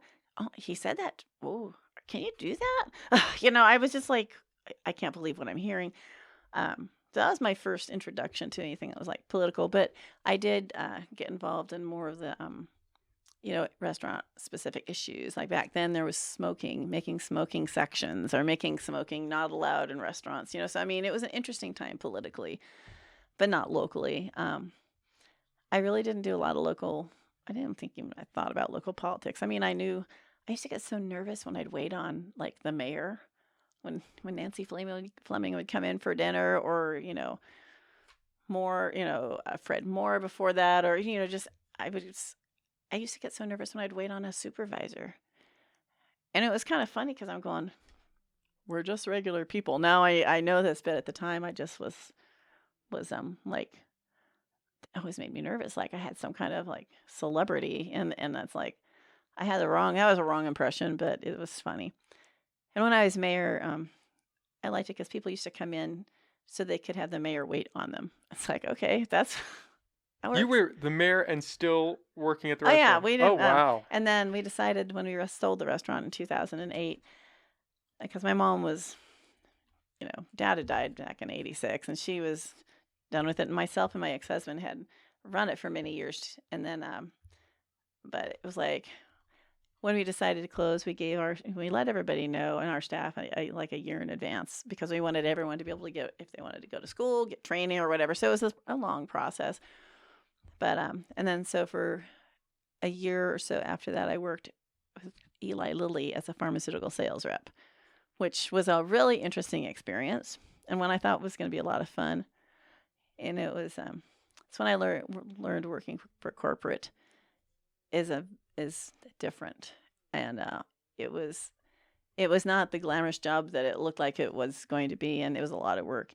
And I was really happy when they had a big conference call with thousands of us saying that something was coming off patent and we had an opportunity to leave and get like a severance or get let go later. So I thought, okay, that was a nice experience. Glad I'm out of it. And the timing is perfect to run for supervisor. So I just kept having these things, but as far as political interest before city, it was like just involved in the Chamber of Commerce and watched some of the local stuff, but it wasn't something I thought I'd do. It's funny how life works out like that. I know. And it's really bad when another time in my life, often where I've actually said this about this certain situation is I was wrong when I said that I'd never run for office and when I was in my 20s and how stupid that job was. And yeah, guess a surprise. Yeah, right? 22 years. That's crazy. Yeah. And you like it. You enjoyed everything. Yeah. For the most part, I mean, Ups and downs. it's stressful, and there's a lot weighing on a lot of the decisions. I mean, I think some people have it in their mind, and it's not about me, but about when we come to a meeting, we already know what we're going to vote, and I don't think what they realize is when we're in there and we hear different information. I mean, first you go in and you're probably going, well, this is what I know. I kind of think I'm over here, but I don't know for sure. And I remember one time, I didn't even know what the issue was, but the city of Eureka, in some of my earlier days. And I remember going in feeling pretty confident that I knew where I thought I would go with an issue. And there was some public comment that was made that made me have to step back and go, okay, that changes the situation. And I think people get the wrong impression that we do go in saying, hey, this is just how I'm going to vote. It's like sometimes you hear something and you're going, okay, I can't vote where I was originally thinking I was going to go. I had someone recently that was upset about we had an item come to us regarding a lot line adjustment, and it's a cannabis item, which always gets lots of interest. And while the staff was saying, well, we can't do this because it clearly does not meet these requirements on here. And I'm going into the meeting, I'm going, okay, well, it sounds like there's no reason to be here. And then hearing the person talk on the other side, and then the staff, I kept hearing something here that was not jiving with here on where they were getting their information from. And I said, can you guys take a break and can you just talk and see where you guys are on this fundamental? There's a fundamental difference in where you guys are both coming from, and I don't think we're talking about the same thing. And so they took a break, and after discussion, our staff said, we want to bring this item back because we want to reconsider what we've heard. And someone was not happy with me. They said, we didn't want you. There you go. That's some good English. We didn't want you to bring this back.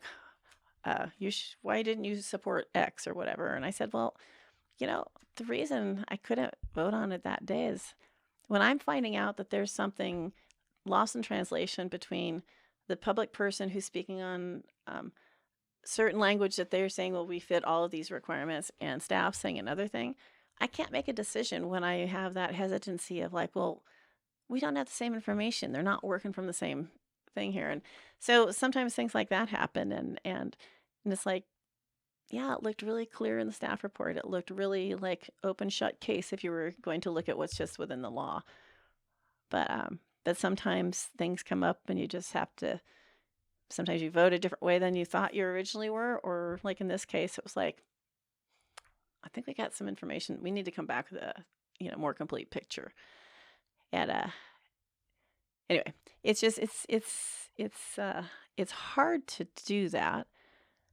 It sure would be easy just to have moved through and voted and just got past an issue. But yeah, I think we'd all do that. It's just like it's a different way of making decisions when you have to do it all in the public view.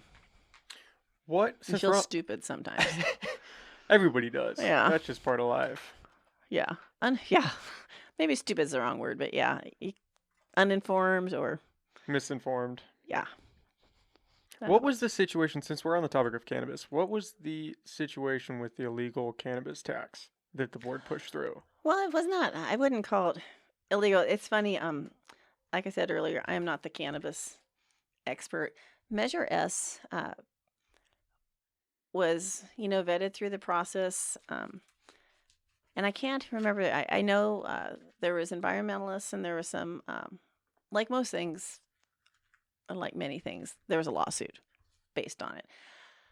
And I wish if I had Director Ford here, or if I had it written down, but my best recollection is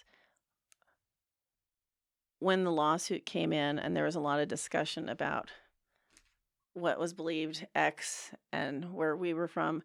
I think there was a realization that of a couple different things. Well, that we probably didn't have the things in there mirroring exactly what we wanted to do. And I can't, that's one of those, it's like, I am not giving any specifics because I don't know.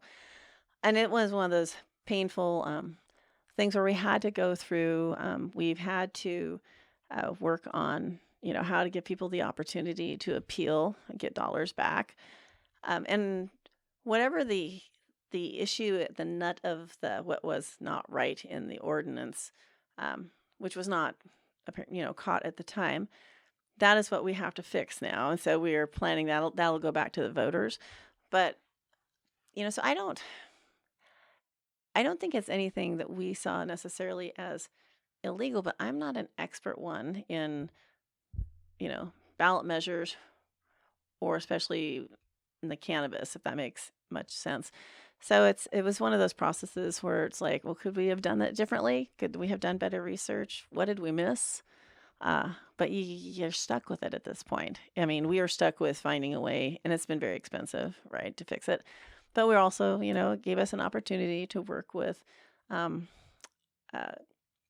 couple organizations and some of the environmental folks to also help use the money better and offer dollars, for mitigation.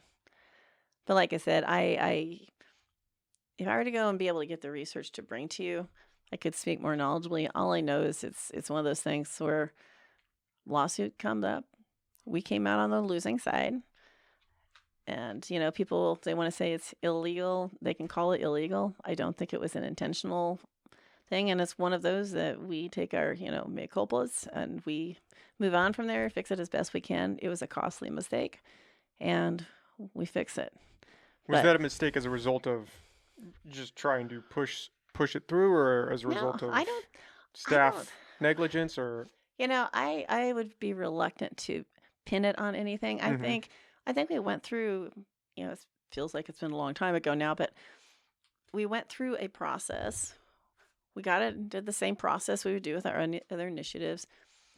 And where this one fell down, I can't specifically tell you because I could be very much wrong, because it's like there's so many things we get sued, like I said, for a lot. And so I think, we believed we were in the right. It came out the other way that we weren't. So it's not like I really don't think anyone intentionally goes, okay, this is illegal, so let's take it to the voters. It's like, no, we try to not do that because then you get sued. Hence why we try to be careful when this stuff happens. But is that it's one of those, that's a really good one to have Rex talk about. Rex, I'll have to I got to get a little more informed on that. Yeah, me too. Myself. Well, I mean, from my standpoint, it's nothing we can change now, right? So to me, it's good to look back and go, okay, well, where did we fall down on that? And, it's not in my specific wheelhouse where I could like roll everything out to you, say what it is, but I recognize that, it was something we could have done better. We're paying for that for not, and we're trying to fix it. So hearing you say that the county gets sued a lot, is that normal for counties? Because that's normal. Okay, because I heard that and it kind of freaked me out. I was like, I don't know if that's a good thing. Well, it depends. I mean, cities get a lot of it. People trip and fall on sidewalks, things like that, dog bites. I mean, so some of it are things that just come with the territory. Well, and sidewalks, people kind of forget the sidewalks actually the homeowner is responsible. Which I didn't know that. Yeah, and most people don't. And so you get a lot of things like that. We have counties that counties have so many different functions. There's a lot of different areas to get sued. I mean, there's people that may sue over a board decision or what. I mean, you've got that. You've got things that happen with child welfare services. There's people that have different. It'd be fun sometime to actually, if I could get something from county council that kind of lists not the specific cases, but the broad variety, because we get these litigation updates every month that are just going, I didn't know that was happening. Huh? What's that about? And actually, if I can find out if that's, because I don't know if that's attorney-client privileged, but if I can find out I mean, it's fascinating reading. But it lets you know just how many things have been working through the court system, um, in the jail. Somebody gets hurt in the jail, you can get sued. In a psychiatric facility, it's just like the government is, you know, county government spans a lot of different areas at city. It was a shock to my system, I'll put it that way. You're responsible for a whole lot more, and it's a big county. Does that come out of the general fund then, the money to pay for a retainer for an attorney? Probably some. I mean, there's some funds. There's insurance that covers a good portion of some of it, but there's definitely dollars that come out, I think, general fund for litigation. And I guess the other thing, and trying not to give people ideas, but in any type of government, what I think happens is that you find a lot of lawsuits settling because it's less expensive than actually going through. The cost of actually getting something somewhere is like astronomical. There was years ago, and I only got there at the very end of the 2B ranch. I mean, there was this thing that one court found X, then the other court overturned it, and then the other court overturned it. And I mean, so by the time I got there when I first started, it was, I don't know how many lawsuits later. And it was about some illegal subdivision of land. Okay. I was trying to figure out what that was. And I mean, I just remember going, okay, so here's one answer that came through the courts, but then someone didn't like that answer, so then they appealed it. And then it gets appealed to this court over here, and then it goes back over to this court. And so these things they take on a life of their own. And that was one of the ones that at first, it's like, how did it get to where it is now?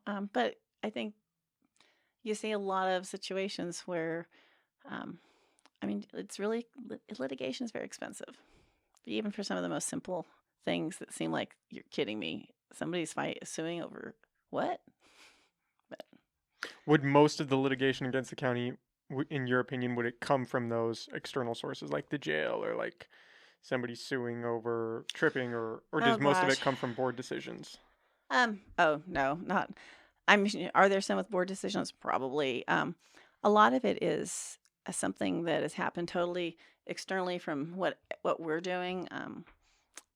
It's like I said, I can understand if it comes some. I mean, because we make decisions and they make sometimes people really happy and sometimes really not happy, and being sued is unfortunately part of it.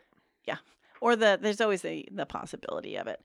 But I think majority is things that we don't even necessarily, you wouldn't even think about, like I said, hurting oneself on public property. That, I mean, we have a lot of facilities. That probably, happens. I probably, yeah, do not go out and get hurt now that I said this. But I think, comparatively speaking, a small number actually come through board action. But we have some pretty high level, or not high level, highly visible items that we make decisions on. And in some cases, it's almost expected, that it's going to, no matter what way it goes, somebody's result. Going to sue. It feels like that. But we're prepared, I mean, and it's not endemic to just Humboldt County. I mean, it's not specific. It's across government. That's a funny thing, or maybe not funny, but I think people think because Humboldt County is small and we have the issues of homelessness and all these other things, when you get into the state organizations and you talk with people, it's like most counties are going through, and not just the state and state organizations, but the supervisors, commissioners, whatever they want to call them in the different states across the nation have a lot of the same issues. And it's always easier for us to go, oh my gosh, it's worse here than anywhere else. And then you get in a room with these people and they go, no, it's worse where I live. No, it's worse where I live. It's like, oh my gosh, we're complaining about who has it worse. How do you prove that? Yeah. But so Humboldt County is not necessarily unique in that respect. One of the things that I've heard about Humboldt County in regards to local government is that there's a lot of pressure on the board from members of the community with very deep pockets, to say it politically correct. And I would just want, not in reference to you No, but specifically, I just wanted to get your take on that. what's interesting, I think you could find that in all levels of government, and I suspect it's not just Humboldt County. I actually probably felt it a little bit more with city council. Um, didn't mean that they were. I don't know if I want to say deep pockets, because I mean, deep pockets can be.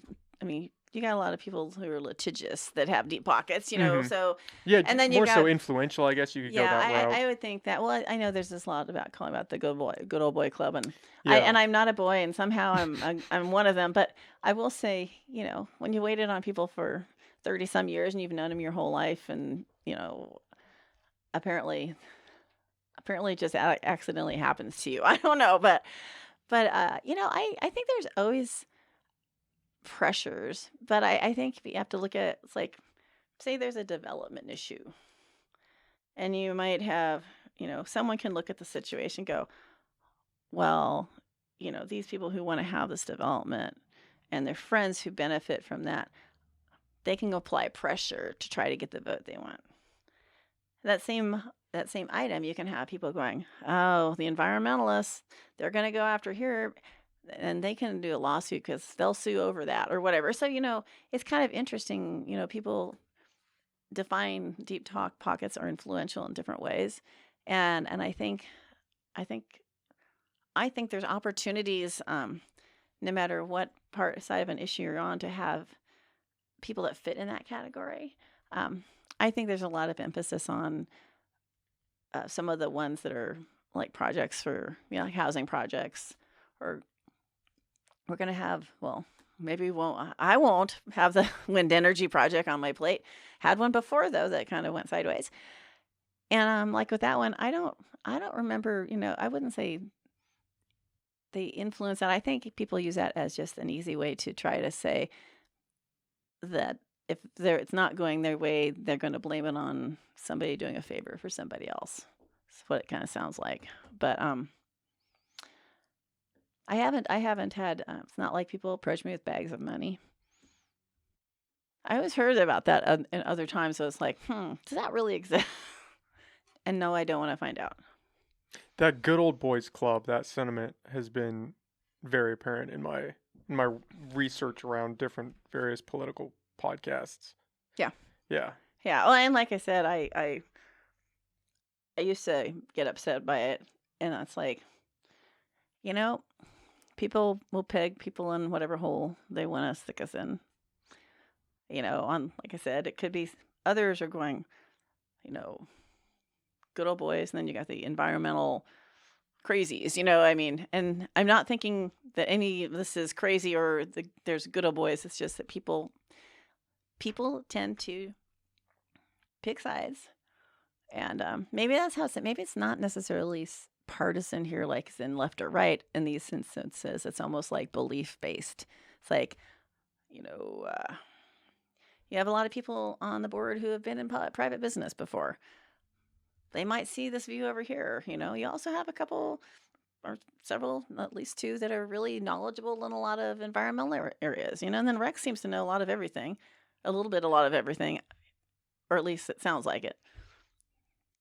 You know, we all at times probably get stuck in those different categories of good old boys or, you know, environmental to this side. And it's like, I think what we all really want to do is strike a balance, but community doesn't seem to care. The community wants to drive wedges, and get people amped up at times. I think it's more fun that way. You can do more social media posts. I don't know.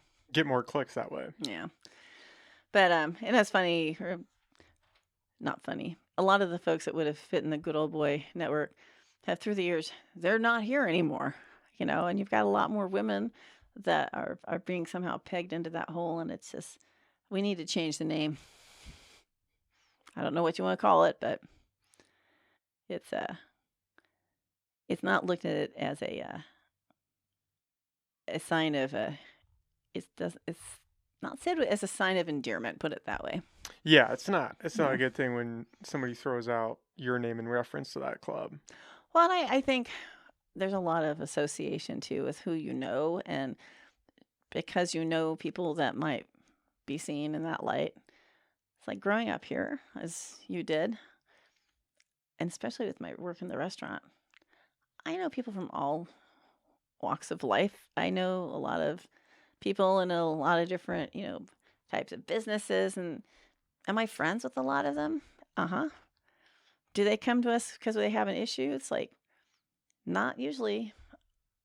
Actually, I think it was more in the city where I'd get people. I had one guy who I don't think anybody. I don't even know if this person's around anymore. No names like given, but I remember he called and he's like, I gave you $100. How did you vote for that? This is during the election. And I go, here's your $100 back. But it was like, that was the one person that really, and I thought, okay, you're kidding me, right? But there are people that would do that. And I'm thankful that I really have, that was the one that I remember the most.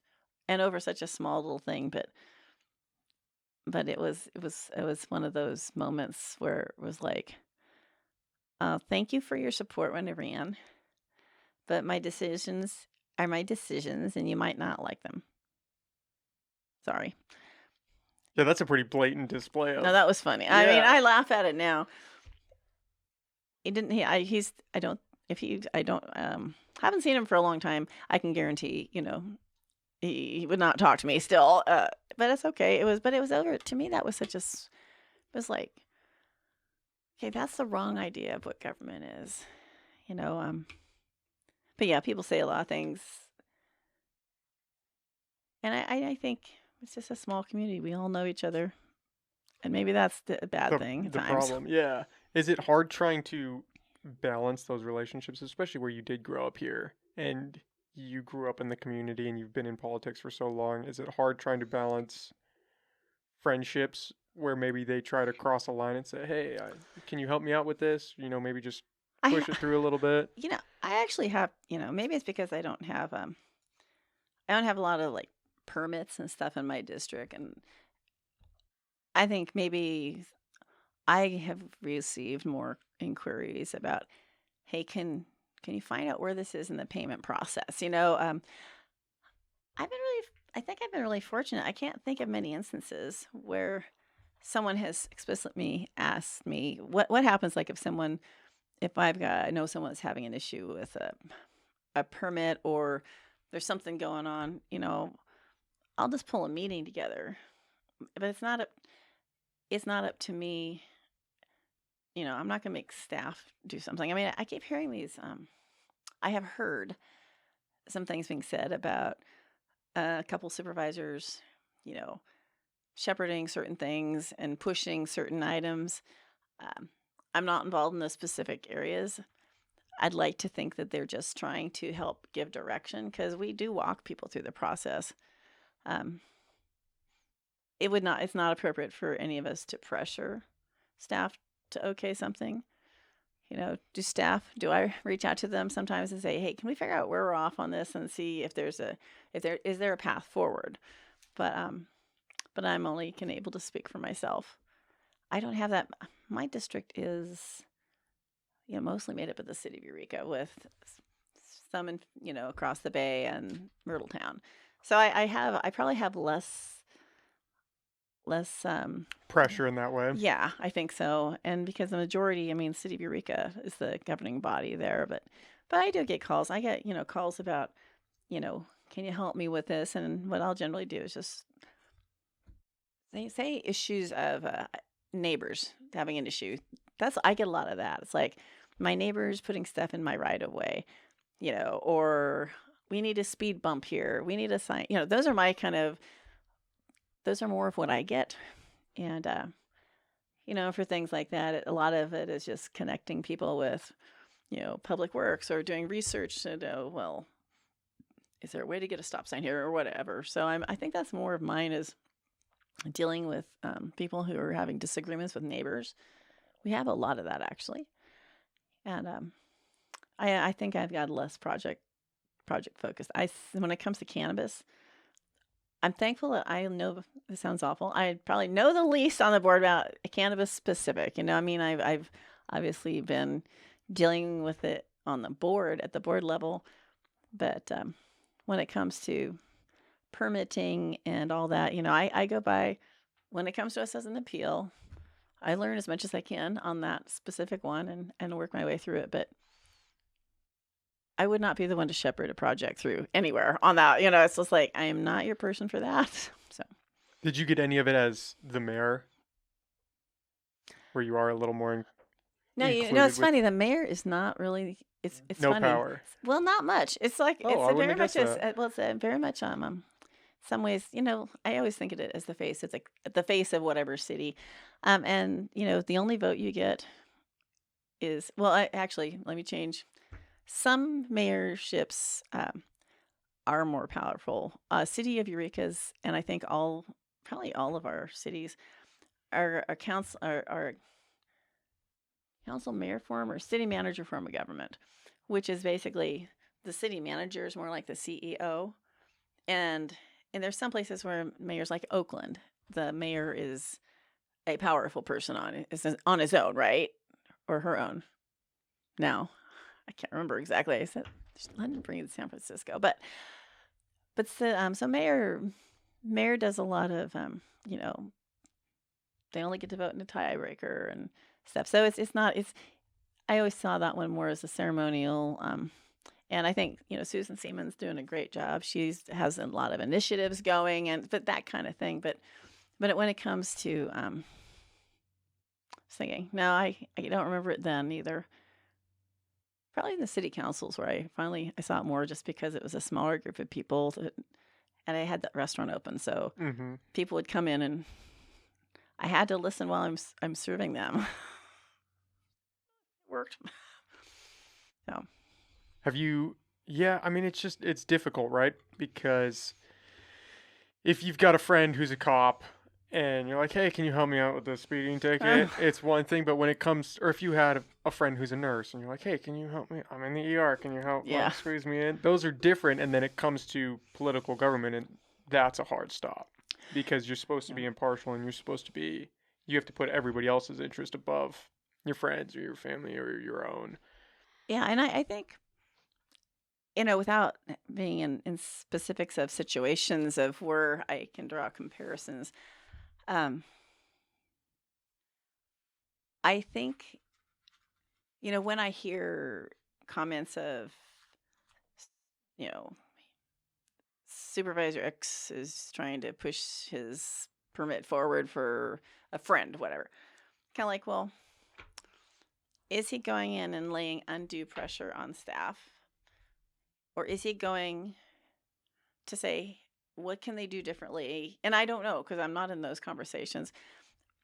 If someone calling and saying, if one of us went and said, you have to do this, just get it done now, that would seem like a problem.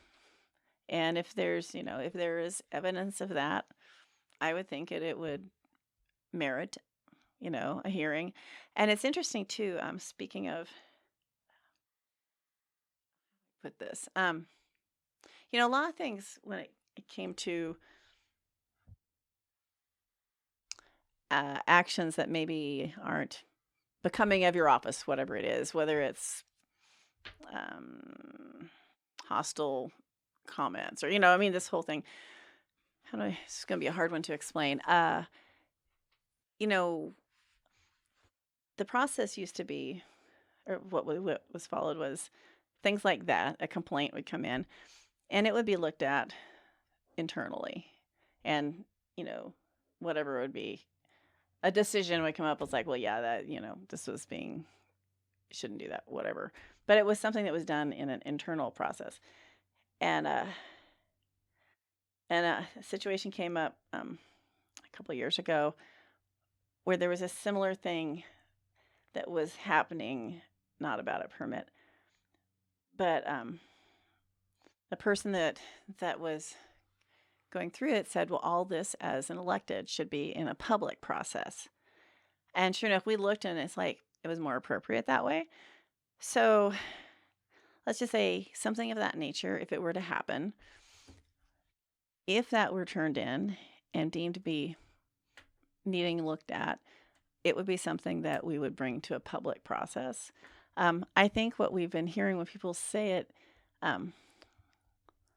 there are some commenters, I would say, that if you bring your actual information forward, that it exists, that makes things a lot easier. Just saying something exists isn't proof that it exists, if that makes sense. I'm going to have to reach out to him because this is now the second time he's been brought up. But in regards to Rex Bone, that's where a lot of this seems like it is coming from. Yeah. Well, and Rex knows everybody. I mean, you even said, or I should say, Supervisor Bone knows everybody, and people know how to reach him. You know, they see him at the courthouse. He's very approachable. But just because, someone's, he's helping someone doesn't mean that what he's doing is anything beyond. I think it's easy for people to try to say that. It's just like, okay, he knows a lot of people. He knows how to get information. He enjoys actually, I think, trying to, help people. I don't have any information where he's actually done and pressured. But then again, I'm not involved in the actual conversation. Like I said, if there's anyone who does think that's happening, they certainly, I mean, whether it's with that or any other permit with any of us, right? Because someone could be saying, I'm sure someone could say a thing about me. I'm not sure what yet, but any of our supervisors, someone could say, well, he's working on the side to torpedo a project. Not, someone like a different supervisor on our board. It's like, well, maybe they don't believe a certain project is the right project. Does that mean they're doing anything wrong? So, yeah, I think Supervisor Bone does get kind of a bum rap on this because, and he's passionate, and he's not, how do I put it?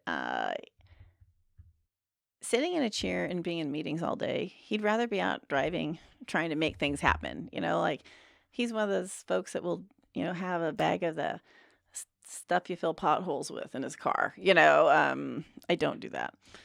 But so he's just a doer kind of person. And,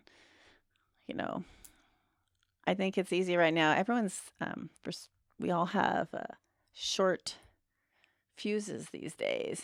And a lot of things get said that might not be accurate because there's a belief that maybe something exists, but there's nothing that's brought that says there's nothing to show that there's a real no evidence. Anything, no evidence. Yeah. One of the people that have alleged some of those claims is Karen Paz Dominguez. Mm-hmm. What is your take on her? I somehow knew this was. I have to ask because I had her on the podcast. Oh, I've heard a lot about that one. I've had people sending me point by points, and it's like, okay, I'm not gonna go. I mean, I'll answer anything you ask me, but I'll get my general overall thing. Actually, I think she really wants to do a good job. And when she was first elected, and for the about first year and a half, I think we had a really good relationship, and talked a lot. And I had mentioned some of my remembrances of having a hard time being okay with help or asking for help or saying it's okay to not be right.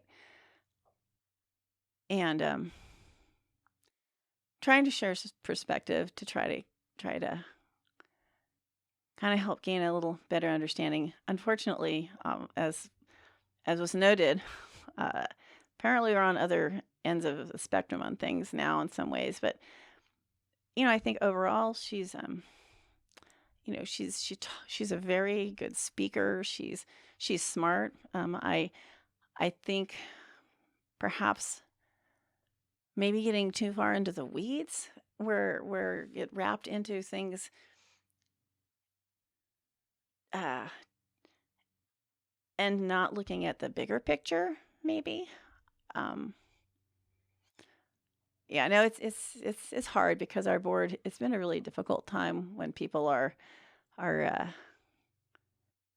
feeling at odds with each other. And I mentioned earlier about people calling because they hadn't gotten paid. I didn't use any names, but here we are. Um, and you know what I mean I this is my experience. My own. I have a family member who is involved in the local business. They had been owed a lot of money from the county.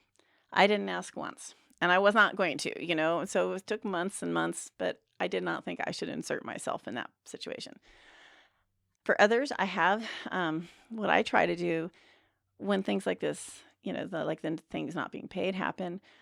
Trying to do the connector of, okay, where is this in this process? What can we do to help? And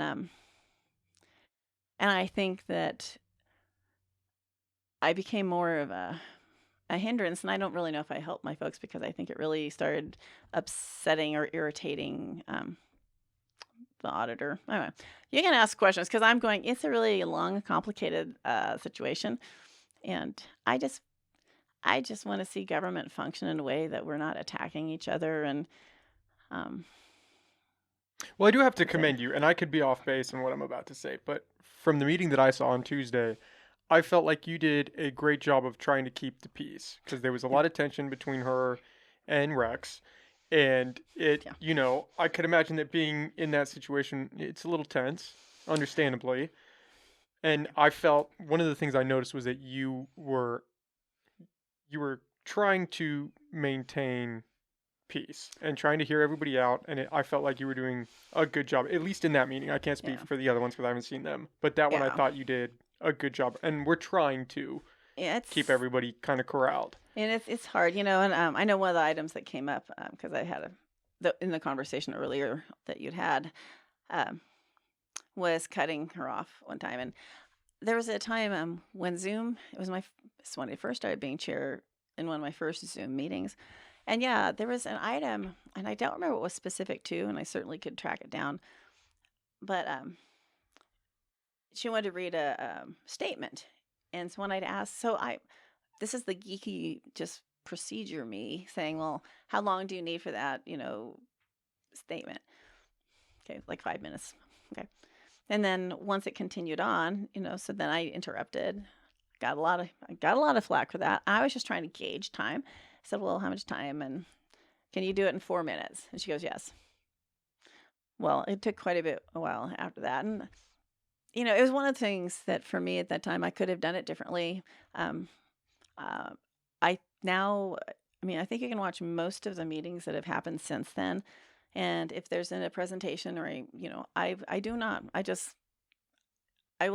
not going to interrupt her because I know it seemed like there was a comment on that the other day.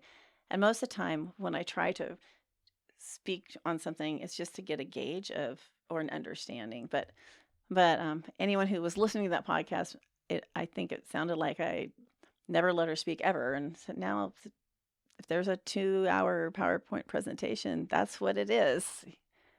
Well, I And can't. she So does them very well. that one where it was interpreted that you interrupted her by asking Hmm. that question, that was a Zoom one? Yeah. Yeah. Well, I mean, I didn't know that, but part of that has to be taken into account because You Zoom, as can't. we said, Yeah. Zoom is not an effective means of. And Yeah. I've done Zoom podcasts, and they're not great, not because Yeah. of the guests, but because it's just not an effective way to talk to another person. Right. It's just really not. Well, and I look back and it's like, yeah, I try to treat all department heads the same. She is a separately elected, and so I could have done it better. And like I said, I have learning moments all the time, and doesn't mean that how to put it.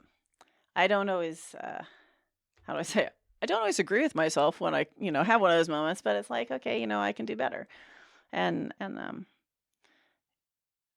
that's what I've tried to do. And so for folks who are listening, I apologize if they got the understanding that apparently I never let somebody speak, unless any department head or specifically the auditor. It's like, no, it's not my intention to be rude, and I will basically just step back, but I may ask questions every once in a Well, while. yeah, But yeah, you should definitely ask questions. but it's one of those. It was something I could have done better. Well, it's not. I don't want you to take it on as it's all your Oh no, fault. I think. I think part of it was the Zoom, and you can't, it's like when people call in on our to make comment. It's easier when they're in public, right? Yeah. You're looking at them, say they're off, and they start getting way off topic. And if you listened the other day, I had, it's like, excuse me, hold on a minute. I was trying to, because they can't see, they're on the phone. I can't see them. If they're sitting and talking at the podium and I could go, it's like, whoa, wait a minute. County council, but you can't do that on Zoom. And it really took a lot of the social cues away. And on top of that, because there's already so much tension between the Yeah. auditor, controller, and the board, I think that things can get misinterpreted easier and at a higher level of escalation than they would if everyone were going into it in a different spot and everyone were, went in with the understanding of, okay, we're all here for the same purpose. Let's be calm.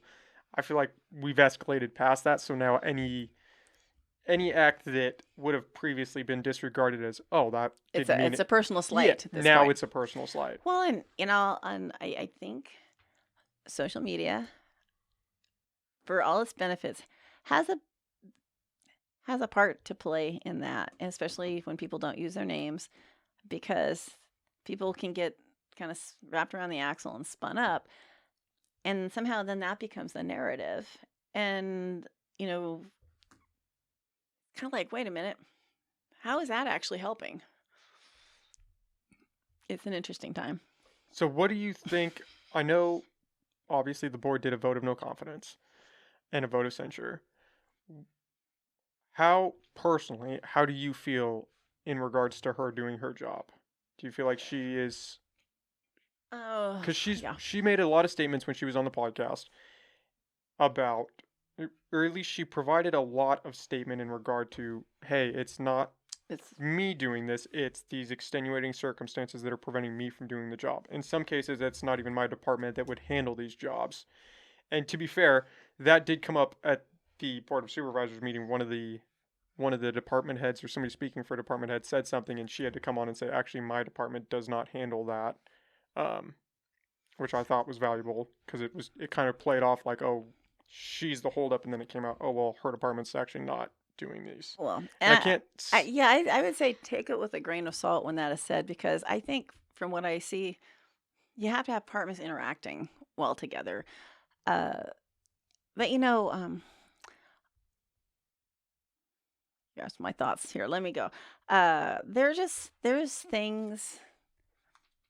Well, one, I've actually never heard the auditor say that anything's been her fault or that she's taken responsibility. for Somebody did anything. bring that up to I had a buddy that was Ugh. listening to the podcast, and he brought that up to me because I had done a lot of research, and in doing research, I mean, I had Right. read a lot of articles and Right. stuff that was online about her, and it paints this very one-sided picture. So I came in, I don't want to say biased, but that was definitely in the back of my head. Mm-hmm. And hearing her talk, it was hard not to kind of get it from her side, obviously, because there was nobody else interacting Right. oppositionally to her.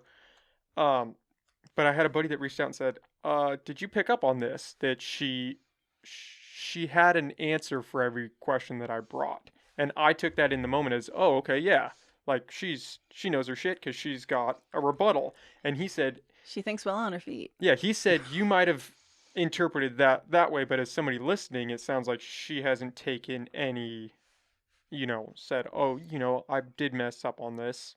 Maybe I could have done better here." She didn't take any ownership for that. And I thought Right. I just want to throw that in there because I thought that was interesting. Well, Hearing you say that as well now. Well, and it's I mean, I've said multiple times today, I've been wrong on things, and I could do things better, and that's just it's important to be able to do that. Does that mean I don't do something wrong again? It's like, no, I'll repeat again, right? It's a learned thing. You gotta do some different, you've got to do something differently. But yeah, I think there's a lot of feeling like a deflection happening. And it's really hard to pin down. Well, okay, process. There's things that are breaking down. It's not just in that office. That's true. I mean, but there are some that are very specific there that I think have led to where we are, and some of them are just really simple, such as communications, emails not being answered for months, or and I mean I'm trying to be careful in how I say things. Let's just say I also have issues that have come to my attention where I have not been given truthful information From the AC. on. Yes, I mean but I'm sure that sometimes people will say something and they believe that to be the truth, and I think there's people can be very good at deflecting or rationalizing something. The one thing that I had said before that I use public has nothing to do with any other departments from my understanding. And this is I was fairly intimately involved in this. There was a situation where we ended up getting a lien on the county. Actually, I think we had two. And that's a shock when you don't know it's happening, right? It's like, so we have a lien on the county. That affects your credit rating. By the way, right now, we can't even go ask for credit rating because we were told if we try, it'll be so bad, it'll follow us for life. And it's like, okay, we're in bad shape right now. But this was a case of the IRS. They had sent something. Apparently, I think the auditor did her job absolutely right. Is this in reference to when they, it was a fine of like $173,000? Yeah. Well, this is the lien. Yeah. So it started out with a lien, right? And for those that don't know, what is entailed with a lien? Well, a lien is basically, like say you own a home and you owe a debt to the federal government or the county. They can place a lien on your property that basically means, well, like if you're a homeowner, you can't sell your house. It's a cloud. It clouds your lien. But for county, it really looks bad, right? Because the county's big, and the IRS puts a lien on you. It's like, well, what does that mean? But it's not easy to get it off. We've found that out. But I don't think it was because, I was in on several conversations, and I had a lot of documentation on this situation, and I don't think it's that the job wasn't done right the first time. I mean, because what happens is, payroll gets done, and then whatever the form or dollars, I don't know. This is not my forte, but something that's generated then is sent in to the IRS for their, for their files or whatever they do with it. And they thought the IRS was reaching out because they felt this was not done. And I believe her when she said it was done correctly. The problem with what happened with the IRS is the 3 notices that went unanswered. So I don't know about you. If the IRS sends me something to my house, it's a wake-up call. I will check right away. That's like, what is this? And so I believe what happened, and this is where I talked about communication being a problem in specifically at this time in that office, is so the notice went somewhere. It was certified. I don't know if that one was received. It might have been received, and whoever looked at it said, oh, well, we did this right, so the IRS is wrong. Okay, reasonable assumption. We know that one was we spoke to someone from IRS, did speak to somebody in the office that confirmed receipt of this, and they were going to elevate it to the auditor. Nothing. Upon this next one was when we ended up with a lien because there had been no communication. And then once that lien got put on there, trying to remove it became a problem. But so when it came to be this very large fine. The fine came after the lien. Yeah. Okay. And it was to get the lien basically removed. Now, what we've heard from the auditors, potentially this money could be used for future things that the county owes, but we don't know that. I mean, at this point, it became a fine. Well, according to her, right, the county should be able to get that money back. Well, but we don't have anything written in proof of that yet. So we're hoping that's to be the case. But the thing is, it never should have gotten to this. if the IRS notification that was first received had been responded to. And so that was more my frustration. And on this specific one, it's like, I believe that she probably did send the stuff when she was supposed to. But when the IRS reaches out to you, confirmed, received multiple times, and you don't respond to them, they're not happy. and And so there's documented evidence that those 3 emails went yeah, I know that, unresponded. and I know that one was from a phone call was verbally received. So I think it was just something that, I think it started out as like, oh, well, we were right. It's okay. But when you're dealing with the IRS, they don't go for the answer. And I think what bothered me is, we were in one, I knew that it had not been resolved yet. And I asked specifically in one meeting if it had been resolved. And I was told, yes, it was by the auditor. And I knew when I asked the question what the answer was. And what I heard from was not the same. So that is an area where I just think there was a real downfall. It's like, this didn't have to happen if it had been stopped at that first IRS notice that was received. And so it's things like that I think have taken up some of the energy of trying to figure out when there's so many other things to do. It's like always like going back after the fact and trying to fix situations. It's like that was just the first one that I really experienced from a standpoint of that took an awful lot of energy for something that really didn't have to happen. And there's just, some things, other dollars like the Lodging Alliance, we talked about them earlier. They didn't want to cause any, they hadn't received their money, right? And their money isn't something that has anything to do with the county, other than the county it's held into the treasury, and then the treasurer's office then sends it over to the auditor, and the checks go out. So it hadn't gone out, and so after a couple months, I was trying to find out what was going on, and was talking with the treasurer tax collector, and trying to figure out, I was like, why is this not moving? And then, excuse me, it ended up being that an email with clarifications that was requested had been done by the treasurer's office and sent in. And it was verified on 2 different auditor email addresses, including her personal one. I mean, her office, but for her. And nothing was heard. And so it took 4 months when it finally, she goes, oh, I just now found this email. But the problem is, it was on the very same string. It was just kind of like, no, this doesn't make any sense. But it was just like, okay, so something that should not have been left open like that for so long, could have been handled, it just feels like things, because of communication, sometimes just don't get taken care of as soon as they could. Another example that was part of that one was 1 month the treasurer's office, someone from there didn't put it in right. Her had a family death and all this. That person actually took responsibility and says, I messed up on this one. And to me, it's just these things where what we're making people do to get money is the money that's owed them, or, it's frustrating to people. It's really impacting a lot of people's organizations' financial abilities, and it's just frustrating. I think there's some improvements of process that is being done in the auditor's office, and that's good.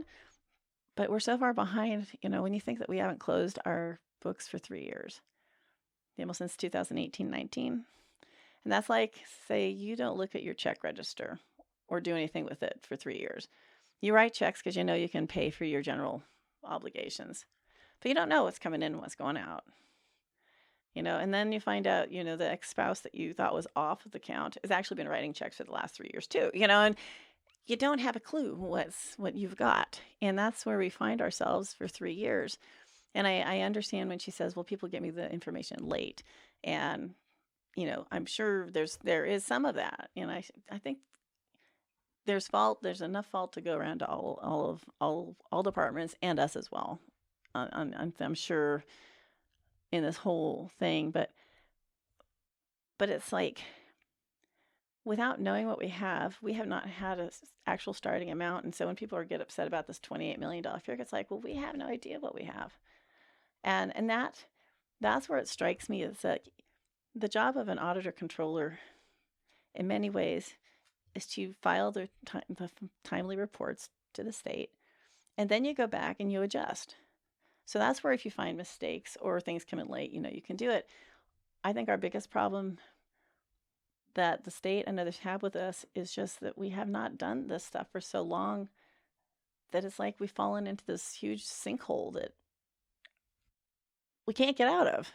Anyway, I probably went round in different things, but I think, we've all tried. And it's frustrating. And I know that apparently I'm now, I was on one meeting with her once when she said it was all my fault because I run awful meetings. So this could be all my fault. I mean, but we all have some fault in it. But yeah. It seems like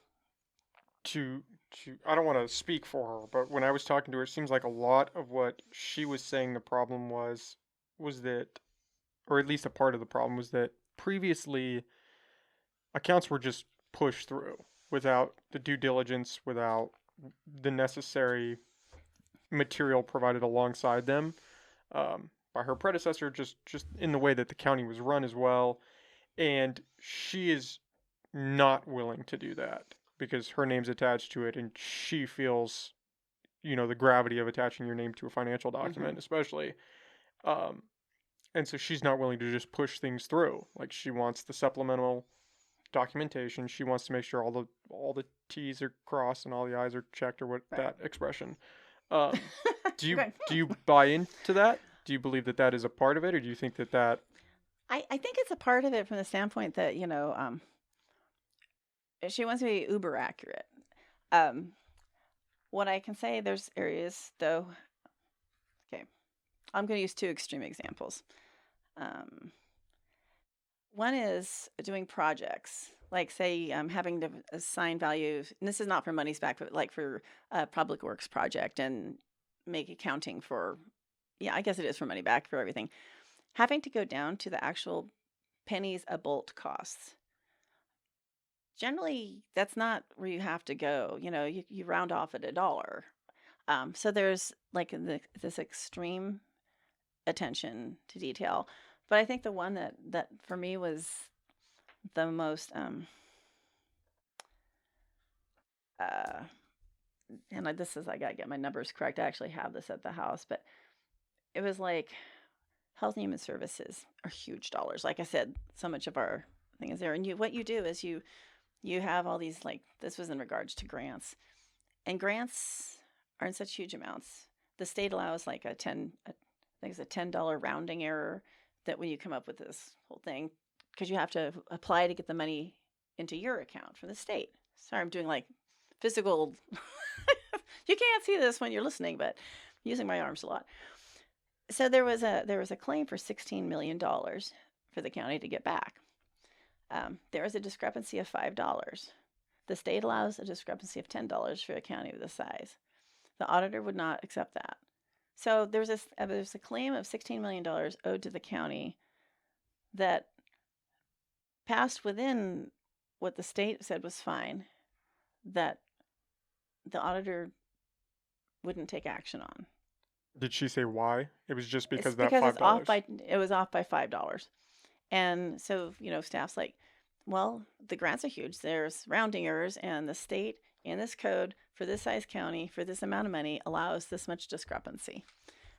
But that wasn't good enough, and so it's things like that going back and forth. So I think accuracy is good, but I think accuracy that goes beyond what the benchmark is for specific things is kind of like spinning one's wheels, because it's like, well, you can, especially if something is okay, if this was stated as fine to get that money back from the state, it when you started looking at it, it was like, hey, can I just give $5? Will that make it okay? And just, but it was like, it just boggles the mind of that much money. There's roads projects where dollars have been lost because you have time frames with which you have to do things. So I think part of it too is just being so far behind that is really hard. And I think she's really tried to create some better processes. I think that's good. I do believe it. It feels to me like she takes a lot on her own and maybe doesn't delegate to the staff as much. I think, I know one of the staff members was not happy with me when I said that I don't think she had any management experience really when she came in to help manage staff because I can't. I mean, I can't even. I haven't managed staff since I was in the restaurant. Really, I mean, It's hard to do. staff saves our lives. It's like, hey, can you print? Can you do this? But I think she takes a lot on her own shoulders, and so that happens too. And I think it's this real sense of responsibility of wanting to make sure is absolutely correct. But given the parameters of what's expected in government, many things are not perfect at first, and you can go and you can make those adjustments. But what's most important, apparently, to the bigger agencies that deal with the funding, or like state controller's office, etc., is just get something turned in on time. I mean, that's what I mean. I think that's half of it. It's just like if we hadn't been so late on all these things, I think it would have been easier to have, turned in something that was not necessarily perfect to the agencies. I mean, I think when it comes to like money's going back to like employees or whatever, I mean, there's accountability is good to have. I mean, I had one claim. I was really fortunate because when I traveled until just this last year and a half, I was covered by my state organization paid for everything. So the county should be happy that for 4 years I cost them almost nothing in the travel. But I remember I had a situation come up where I had a car rental, and I won't give you specific details. So let's just say I had like a stomach flu while driving home. It was not a pleasant drive, and it did not go fast. I made lots of stops. And so there's this thing with like rental cars where it goes, it stayed 1 day past, so that flipped into the weekly rate from the 3 to the weekly, which ends up being like, actually wasn't bad back then. But so when my stuff got turned in, it got turned down, and so I had to explain why I was not able to get back in time. That I'm going, well, this is kind of disgusting, but this is why it did not get back by the closing time. So that was when it's like, okay, I can understand why they asked because it flipped into the higher side. It was kind of embarrassing to explain why, but I think there's others that are kicked back for a lot more specific reasons that are smaller, or before wouldn't have been an issue to the extent of, I don't take people to lunch. I don't do that. Mine was mostly for travel. But I think it's, accountability is fine. I mean, and it's good. I mean, the rules should be the same for everybody. And I don't know if it exactly works that way in how things actually come out of there. But like I said, some new processes, like we went to a conference, and so now she takes the time, and we have to put the agenda, and if meals are there, we have to say if we ate the meals or not. A lot of times when you go to conferences, it's like I've had enough, rolls, donuts and fruit to last a lifetime. So it's often now I'm skipping breakfast, but so that's fine. Accountability is fine. It's just that there's some other things that really impact a lot of the government funding that's not fine. I mean, like I said, there's public works dollars that we've lost. Those are important dollars. That we're talking, I think that's like hundreds of thousands right now, but it's just like we've gotten so far in a place that it feels like it's really going to be really very hard to dig out of. I couldn't do the job of auditor. I mean, I took accounting, but that's about it. And I would not want it. But I think, like I said, I think her intent was good. I just where we're at now isn't good, and it's hard because I don't know really. I don't really know where to go from here because it feels like there's this general animosity, and I know the vote of no confidence. It was just a 3-2. The censure was 5.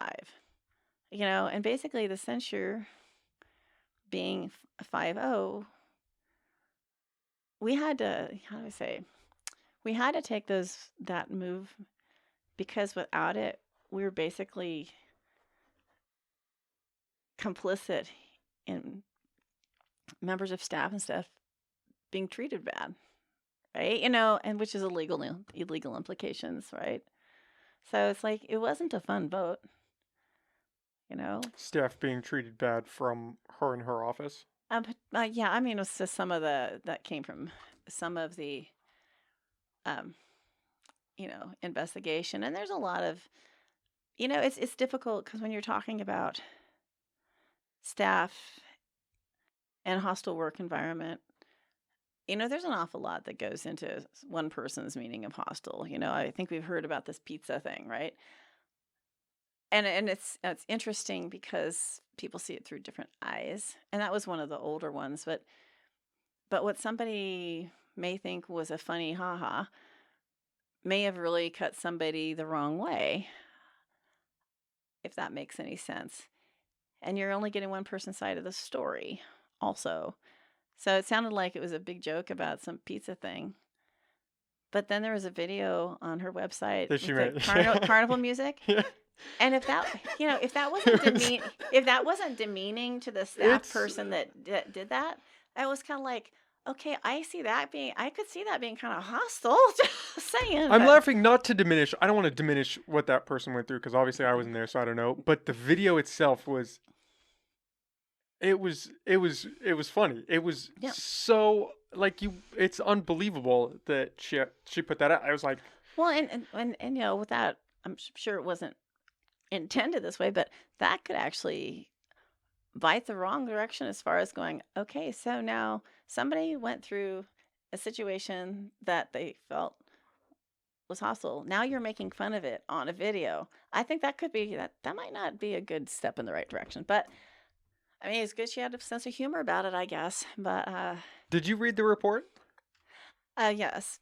I bet that we're so stuck here with being we're confined to what gets released, and was it unredacted for you when you got it, or is it redacted for anyone that tries to read it outside of the people who conducted it? Yeah, I'm trying to think. It was not the blacked out redacted. We didn't. So you had the full. Yeah, we didn't. We didn't get. I don't know if we got names or if we just got instant 1, instance 2. But it's interesting how this all just. It's not been fun. My problem with that report specifically, Mm-hmm. I read half of it. I got like 20 pages into it. But I talked to her about it, and her account of what happened and the account that was portrayed in that report are very different. Which are you talking about, 2018 or the more recent? The 2018 one, specifically. Her account was that she ended up giving that the two who were involved in the Pizzagate situation had pizza. They were laughing, which in the report it says they didn't have pizza. That one of the girls walked away because she was so upset. And the other one tried to. You're taking somebody's word. That's the problem. And one of the people that she said she was good with died, so that person can't speak for themselves. What that was in the report? Yeah. Oh, see, but like she put that in. She said, "Well, the person that one of the people that complained, she died. We were good when she died." It's like, well, she's not here to talk for herself, and the person who did or didn't get pizza, I don't know specifics. It's like, okay, so who's going to go ask them? Yeah. Now, are you sure you got pizza or you didn't get pizza? So, I mean, it was silly. And I think, though, versus it being about pizza, I think if I were to look at it from a macro view of stepping away from it, I think it would be about different treatment It's within the definitely about office. Yeah. more than the pizza. But I mean, the pizza kind of makes it, you It kind of takes up, wonder. yeah. My problem is, okay, if there are discrepancies now, that's the issue, is because now you have a report that is claiming one thing and you have her and Hmm. she's claiming something very different. Right. And another big claim she made was that people in that report were influenced by those conducting the report and were persuaded in various ways. I don't want to take words out of her mouth. It's in the podcast. Well, Which, yeah, there's a lot in there. yeah. I keep getting more things sent to me. It's like, what? No. But I mean, that's a problem. As someone who is not in the world, who is just getting all of this Right. from the outside, I mean, it gets very murky and it gets very hard to decipher. Okay, what is the real problem here? Where's the truth? Because somebody's telling the truth or part of the truth. I Yeah. don't know if it's her. You guys And are these outside, there's perception and too. there's bias. Yeah. And so reading that report, it's almost more difficult that what she said in regards to it, because okay, now we have two very distinct different very distinct different interpretations of what actually happened. And I know you feel free. We've been doing this for No. like 2.5 hours. I know you. No, I have a new phone I can't figure out how to use. Oh. Never switch from an Apple to something else. Hold on, I don't know how to turn this off, and then I'll it's one of our frequent commenters is trying to comment and call me a lot today. Oh, interesting. No problem.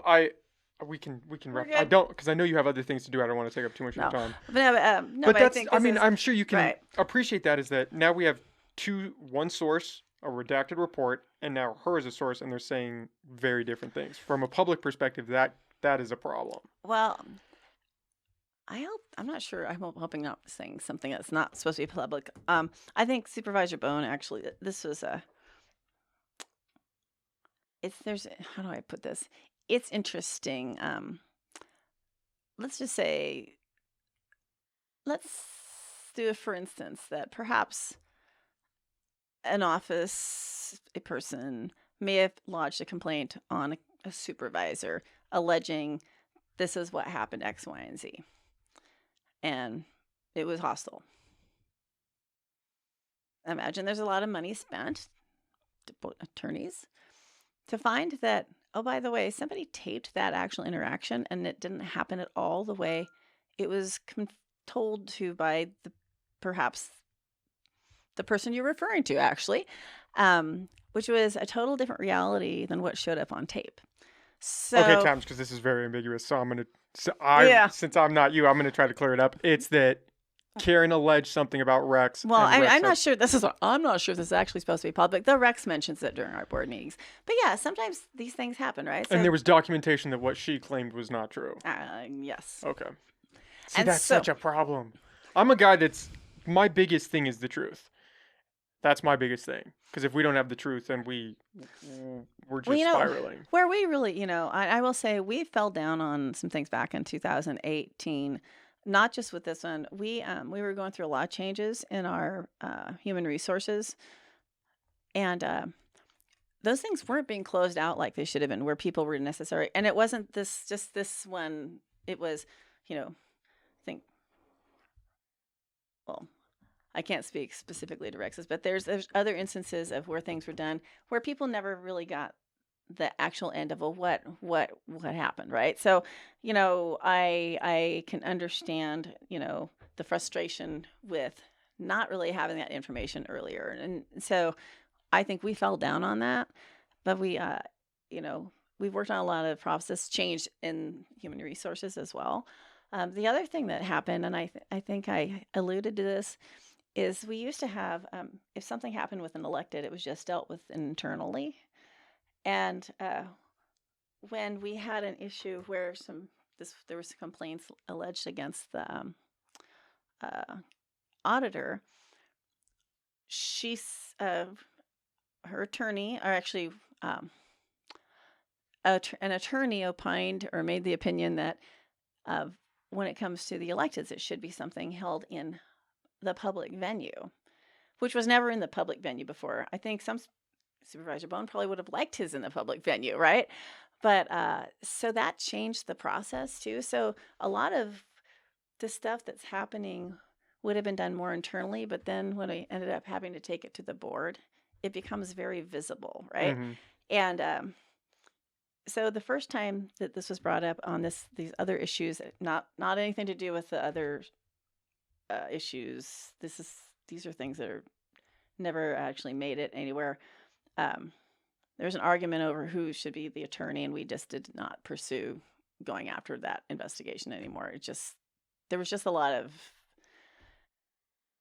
it didn't make sense trying to go through the process, but we changed the process after that so that things do come through the public venue. So one of the reasons this is so public with those investigations is because it is a separately elected, and so because nobody likes this stuff and coming out in public. You'd like to be able to have this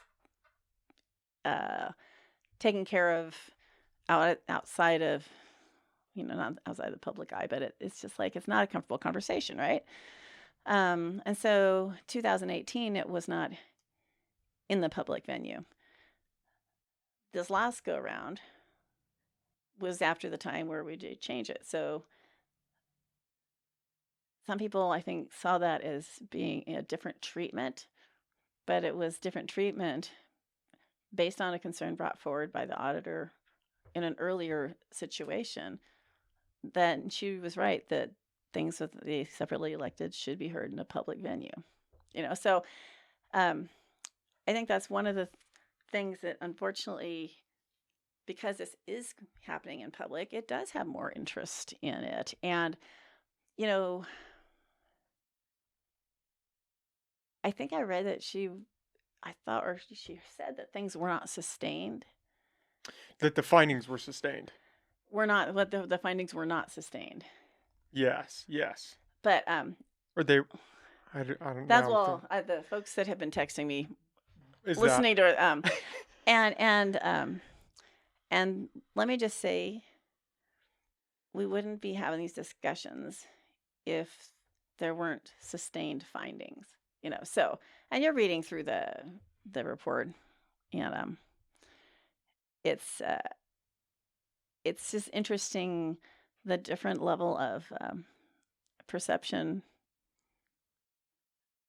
or different people look at different realities, I guess, because I see it very differently than what I was hearing her saying. And I'm sure she and others who are listening to me are going to be saying, well, that's not how it is at all. So, well, that's exactly what I wanted to ask you, is because I figured you would have a different opinion. And as someone who is trying to get a well-rounded opinion right. to actually get to the bottom, I'm very passionate about hearing both sides. Well, and it's because it's a difficult thing. Well, and in our role, I mean, we do have the things that are closed session. Now these have leaked into, what used to be closed session become kind of open, or, you got the unredacted things to protect people. But I think the fact that all 5 of us agreed on the censure should have been a clear indication to the community that even if others didn't know the exact, how the sausage was made and what we knew, we all knew that it was the right decision to make, to protect the county and to also support those who had felt wronged, I guess you would say. And it's odd for that board to have a 5-0 in an instance like this. We have unanimous all the time on the consent calendar or whatever, but this was a hard one. I mean, you could tell it was a really, really difficult decision for a couple of supervisors. And so it was not taken lightly. I think it's, again, from an outside perspective, it's hard in the sense that some of the claims she's alleged are true, right? I didn't know about the cannabis tax thing, and I definitely have to dig more into that. Well, like I said, to me, it's like it's a messy situation. Yeah. But I can't tell you where it all went wrong. I mean, I would not. And I'm sure the blame, it could get passed around to equal positions. It's just hard. it's just hard in the sense that we're dealing with elected officials here. Right. And when you go into the voting booth, you want to have enough information that you can make an informed decision. That's all I care about. Yeah. You want to be informed. And the two paths here are almost so opposing Yes. that trying to figure out, okay, what is it? There's two different realities that you're hearing. And that's It's like- that's Yeah. basically what I was trying to get at. Thank you for Yeah, putting well, it I- succinctly you know, and like I- that. Yeah. Because what she says and what you guys say and what the department, it's all so different that it's Well, and challenging to try to figure out, okay, where do these intersect? what? And I think, I think people that speak believe what they're saying. So that's even stranger because it's this is something that it almost there's no the average voter when you're faced with this is said by this person, this is said by this person that contradicts that, and then you hear this over here, and they are all very certain of their version. It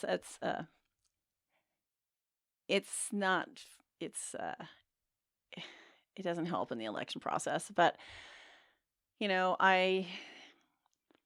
I said, I don't think she's had any bad intent. I think just over the head and really truly believes a lot of what she's saying. I just see it very differently. And there are some things that no matter how many departments might mess up somewhere or whatever else is going on, there's some things that doesn't matter. I mean, there's dollars that basically, they're not ours. They're for specific purposes. And we don't pay those because something else hasn't been done over here.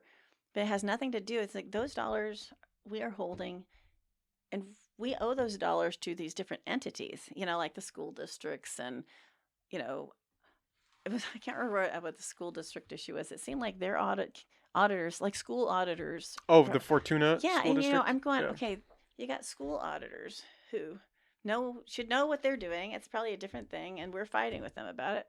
That's not even our money. This is their money. But it's just, sometimes what we fight about, it's like the thing with the oh gosh, when we got the letter where the Attorney General sent us a letter saying, hey, you need to do this now. And the auditor saying, oh, that's just a mass-generated letter. We don't have to do that. But I believe she said, I believe on this podcast again, that even the AOC thought that. Or the COA, AOC. I'm thinking. You mean the Secretary of CAO. State Controller? No, the The County CAO. Administrator's Well, we Office. weren't sure CAO. until but then we followed up on it, and it's like, okay, no, it wasn't. Okay, and then so you get this stuff, and then AOC. I'm sorry. I was. It's okay. I'm okay. I was throwing out acronyms. Is she here. up here now? AOC, CAO. But there's it was interesting because and it's a public record what got submitted to the state controller's office on that on the result. You're supposed to fill it out and you say who you are that filled it out in your office and stuff.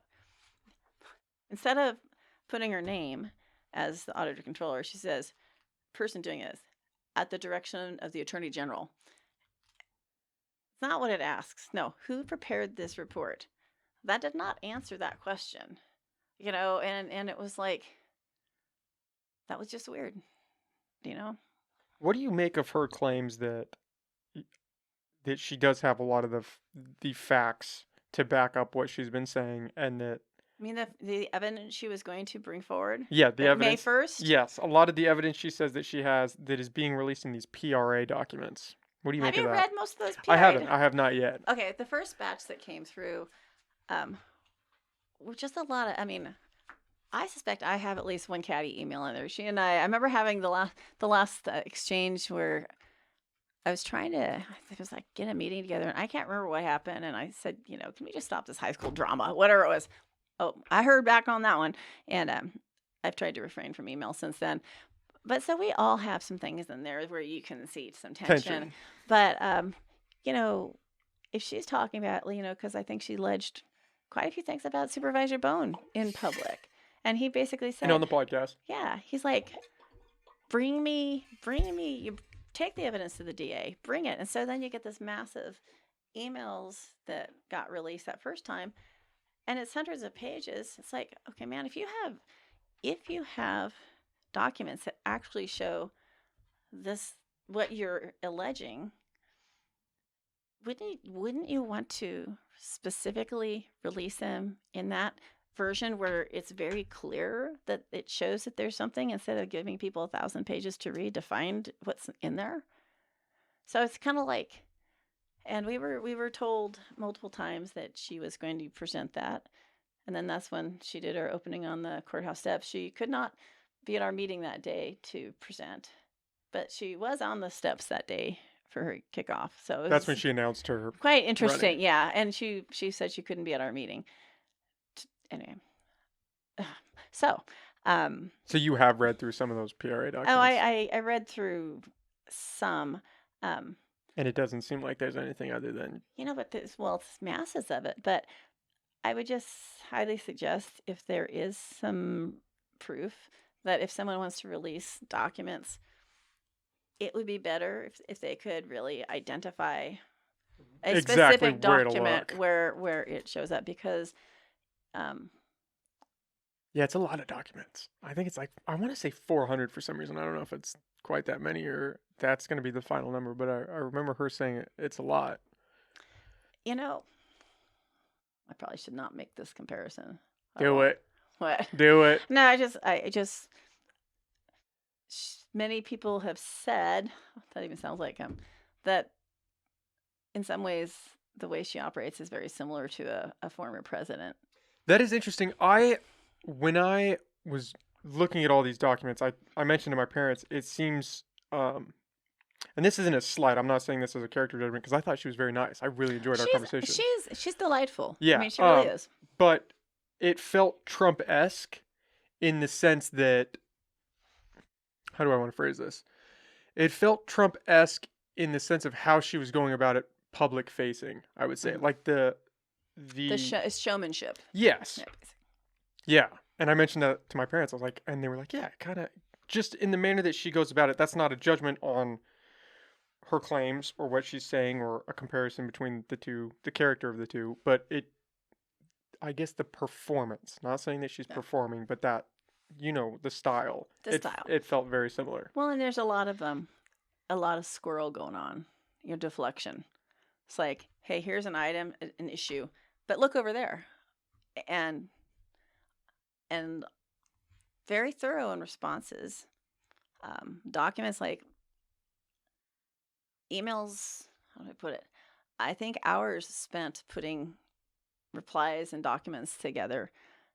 And while thoroughness is good, it's a lot of other things that need to be done versus spending 6 hours. I can't even imagine doing a PowerPoint for, that goes an hour or some. I can't do a regular. I mean, I do not have those talents, but yeah, it's very, very nice. Got a good family.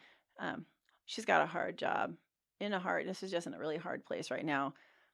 And I don't think it had to get to this place, but this is where we are.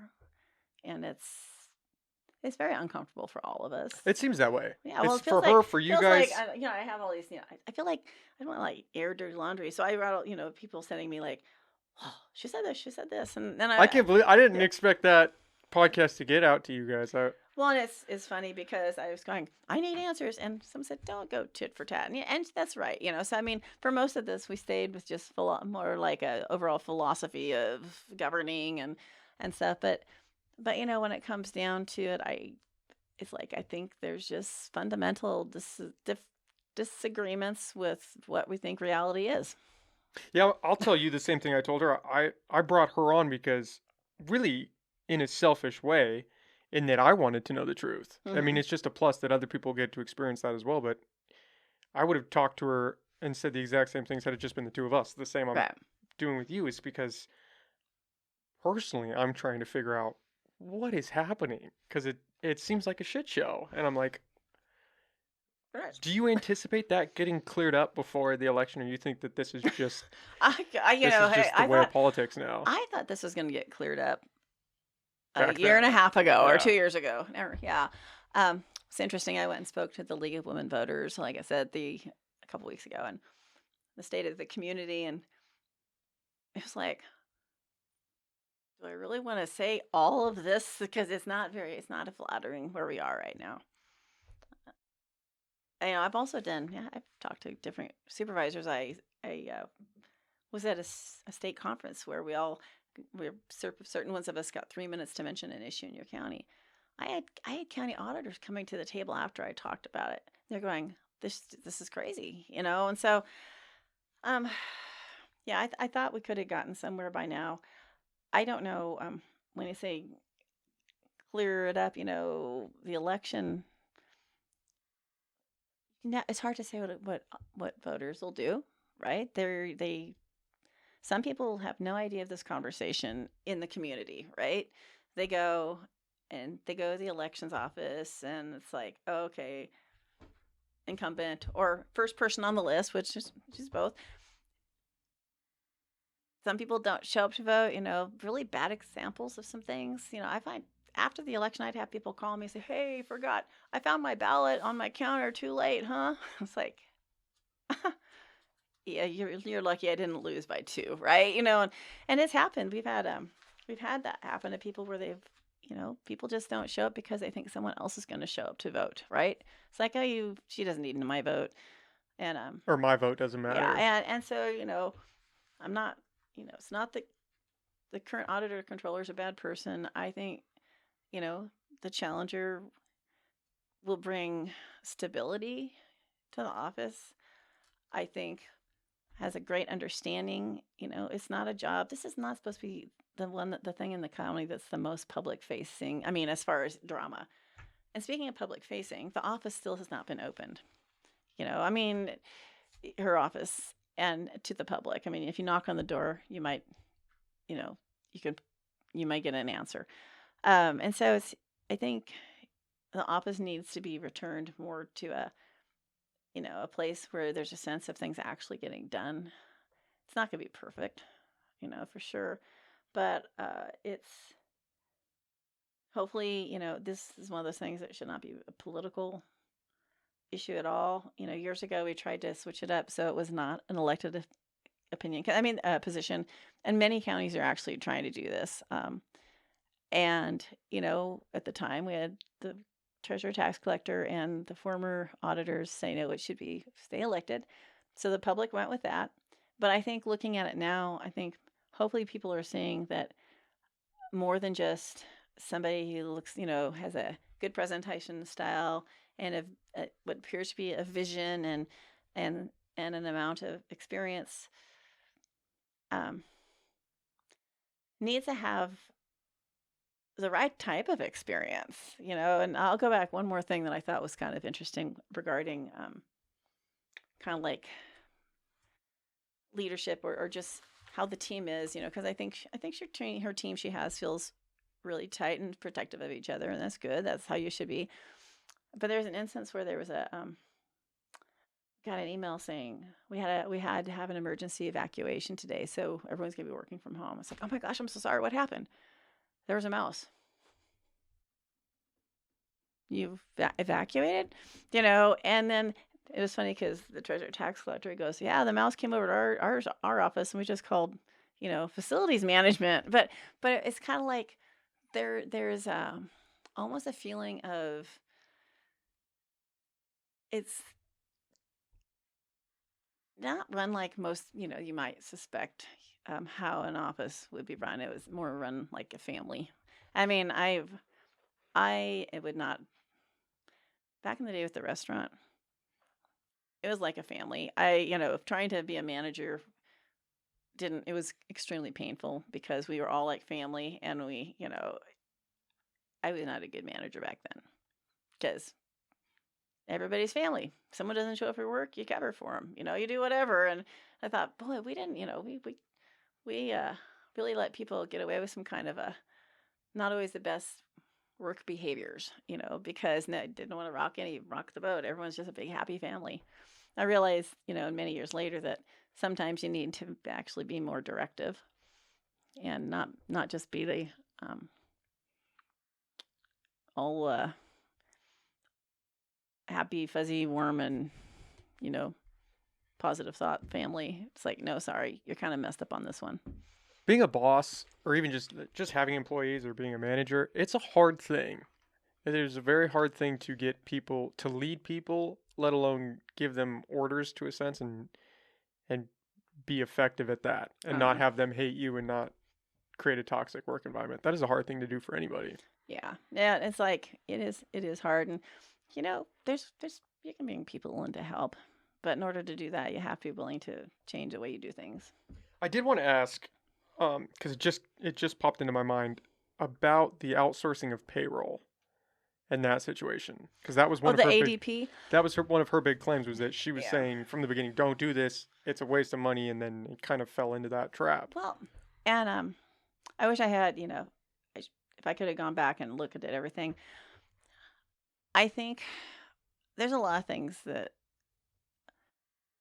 uh, whether it's in government or even in others, you know, you look at different ways to do things. Um, I can't remember right now the specific reason ADP did not work, but it was unfortunate that it turned out that way. Excuse me. Sorry, that burp probably came out on air too. Sorry. I tried not to.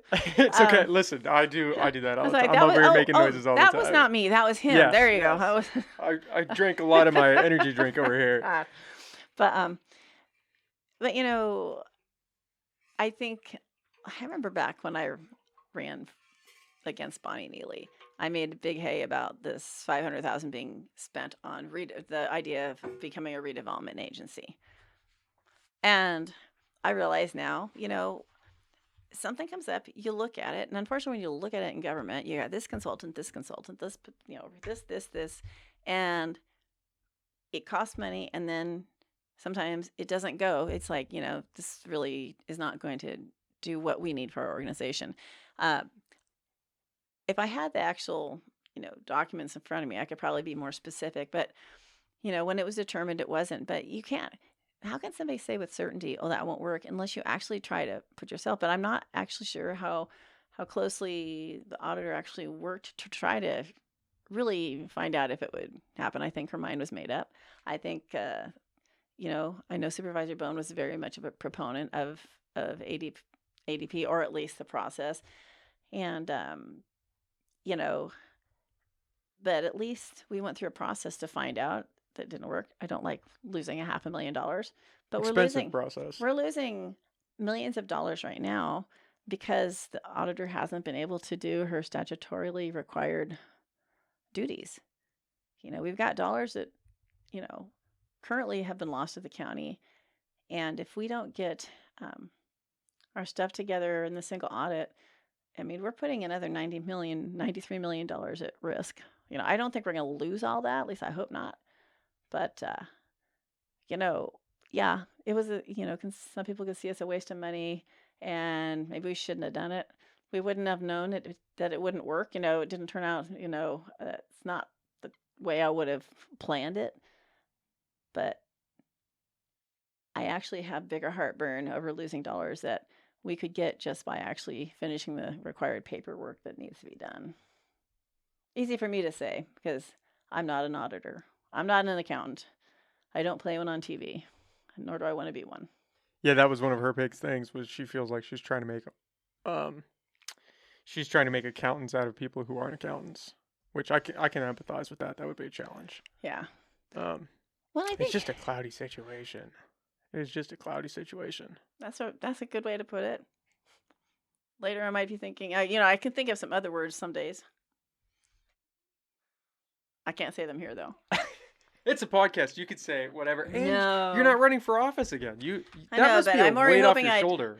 Yeah, I'm always hope. I still have to get a job. I don't want to totally alienate, you know, the entire listening audience. But yeah, no, it's hard. It's like I'd like to think about the positives,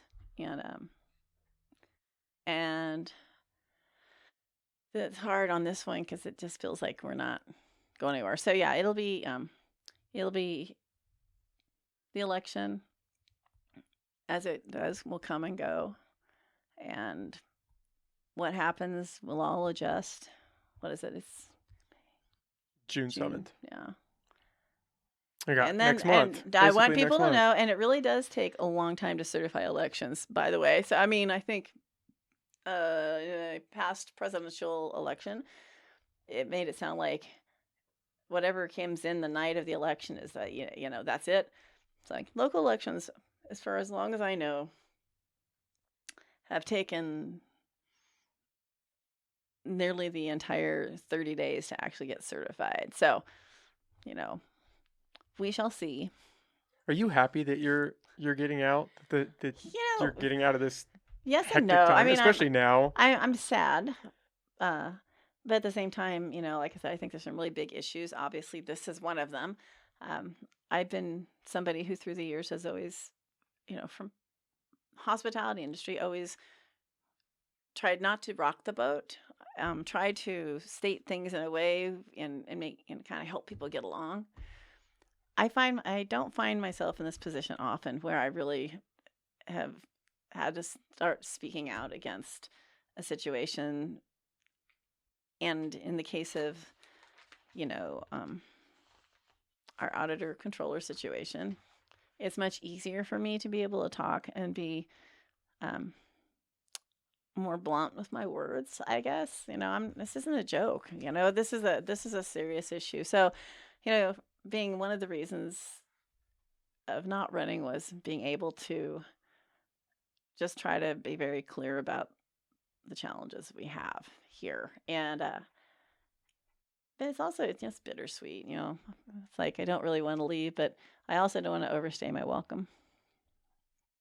Do you think that you would be doing that by running for another term? I don't know. I think supervisors or any elected have a habit of staying too long. It's almost like your driver's license renewal. A lot of times they just renew it for you. You don't have to go get your picture taken. It's really easy, right?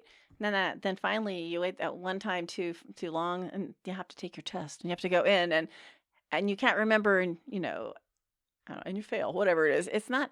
It's like it shouldn't be this simple, always rerunning. And I think for me, after my mom died in August, is probably when I started thinking about it more. Because that does make you think about things in your life, and it just seemed like a good time, to really consider: am I enjoying myself? Am I bringing value to the board? And then, but what else? What else do I maybe want to do? So, yeah, every supervisor I know that decides not to run of their own volition, they question it a lot. They regret it. We're going to form a club this year. There are a lot of county supervisors who are not running. They're choosing not to run.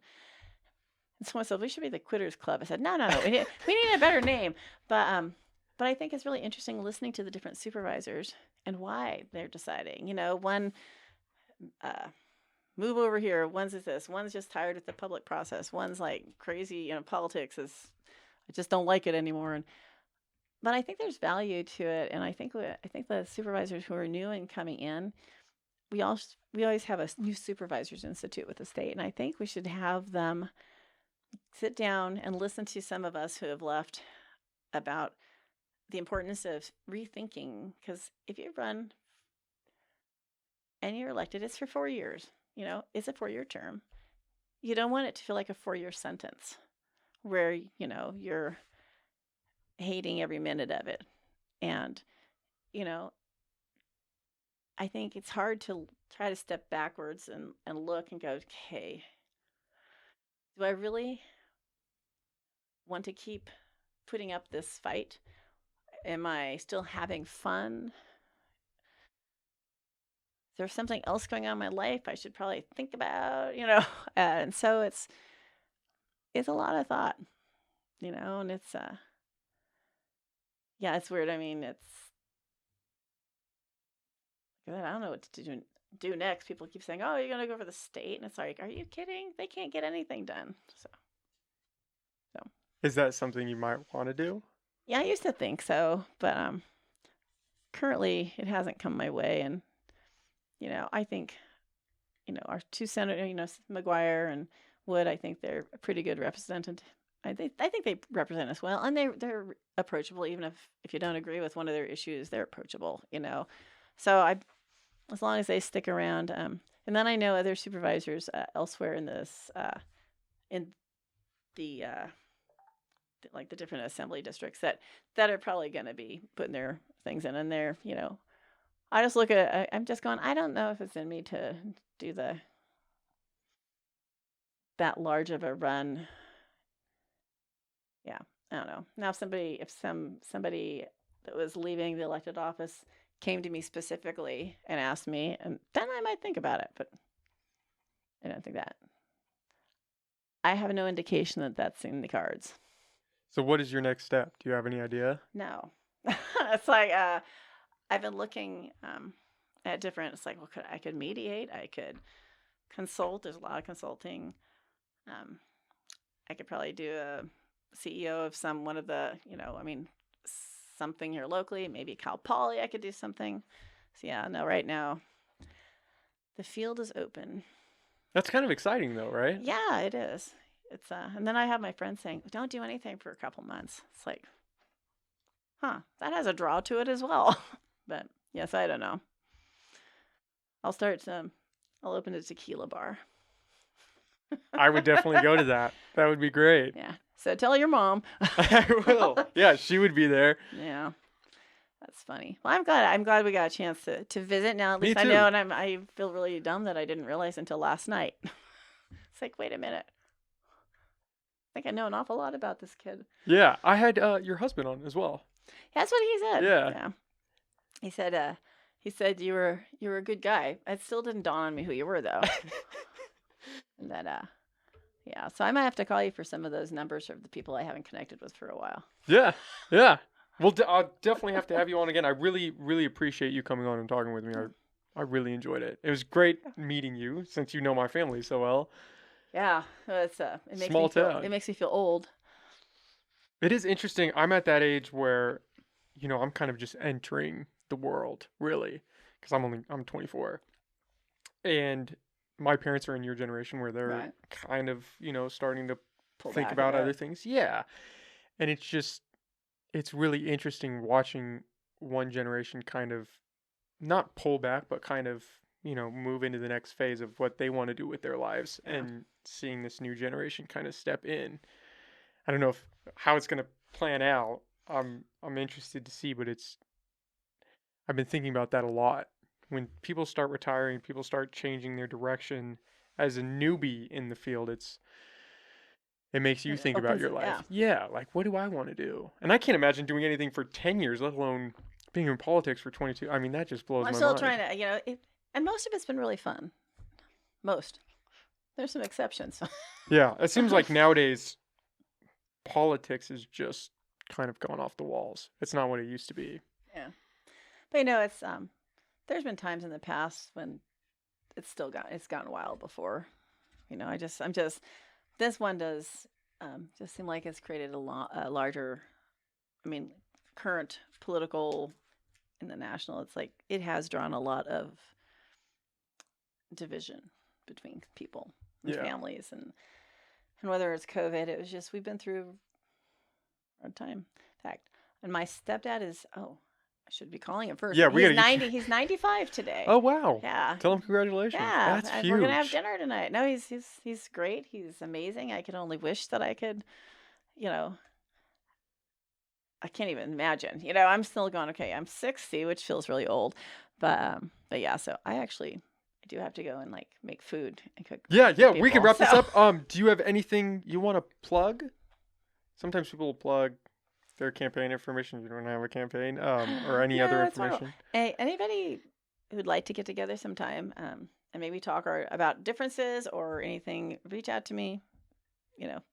Through email is probably the best, but I'm more than happy to talk with people, get to know them. You might not agree with me, and I might not agree with them, but as long as we can connect with each other as humans, that's the part that counts. Tequila helps. That's always a good moderator. Well, yeah, not at Ramon's. It's a little early.